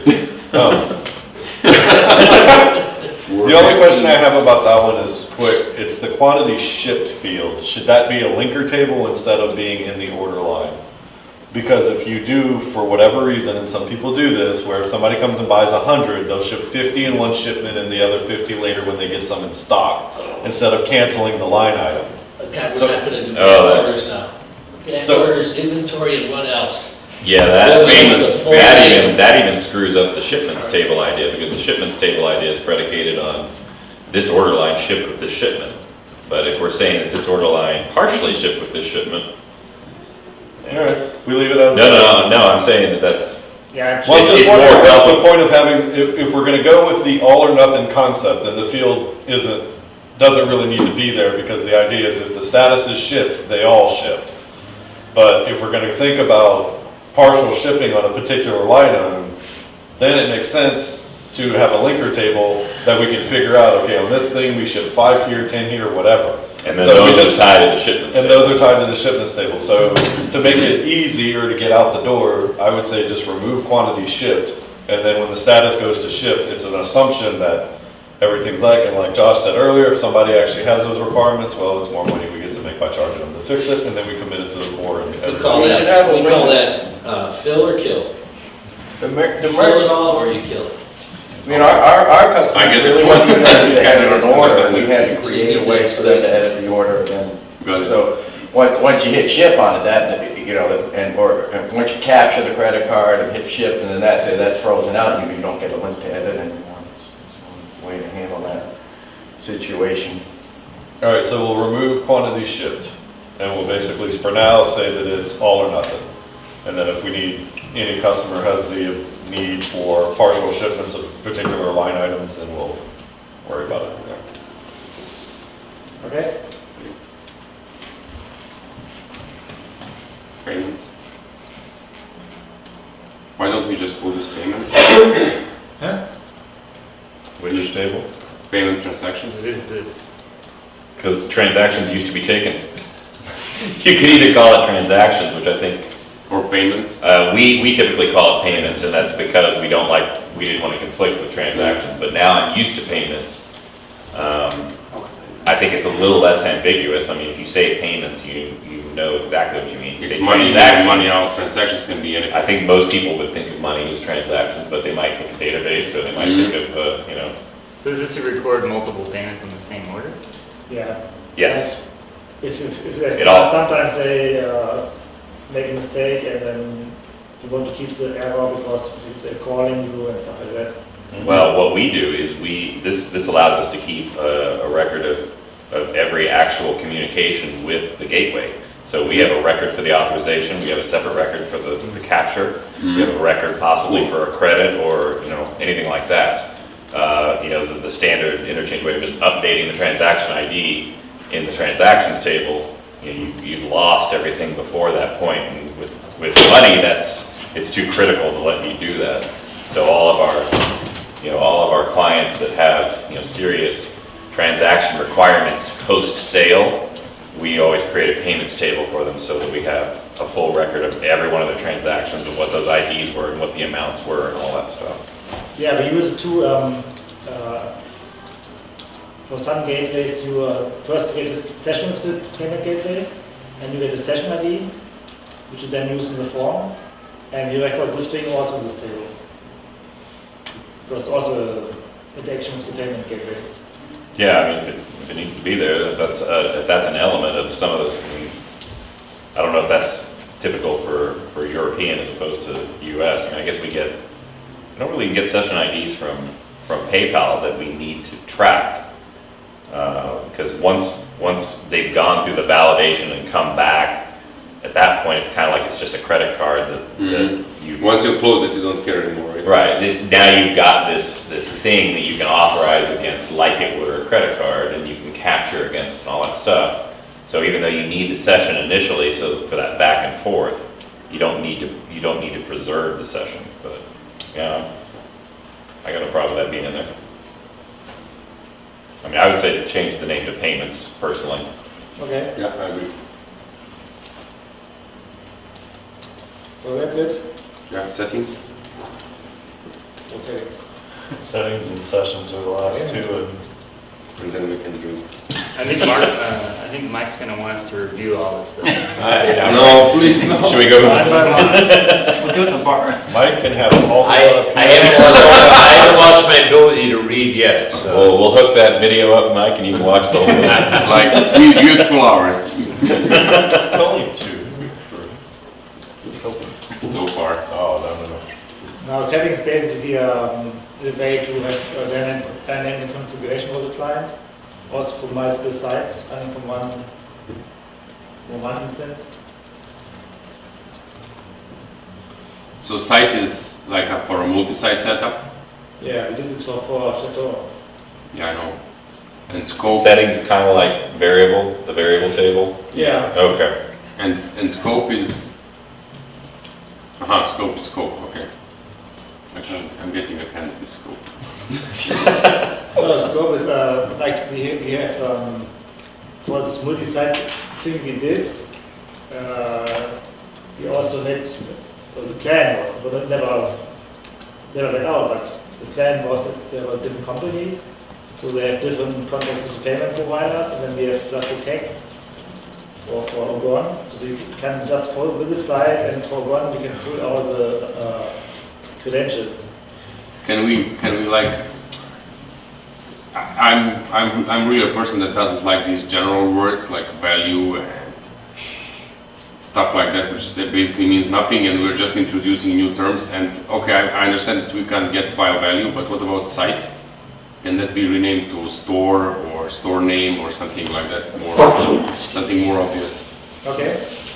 Because it's usually just one word in there, and if you say, I don't know, store whatever, then it's not like, store is also kind of weird.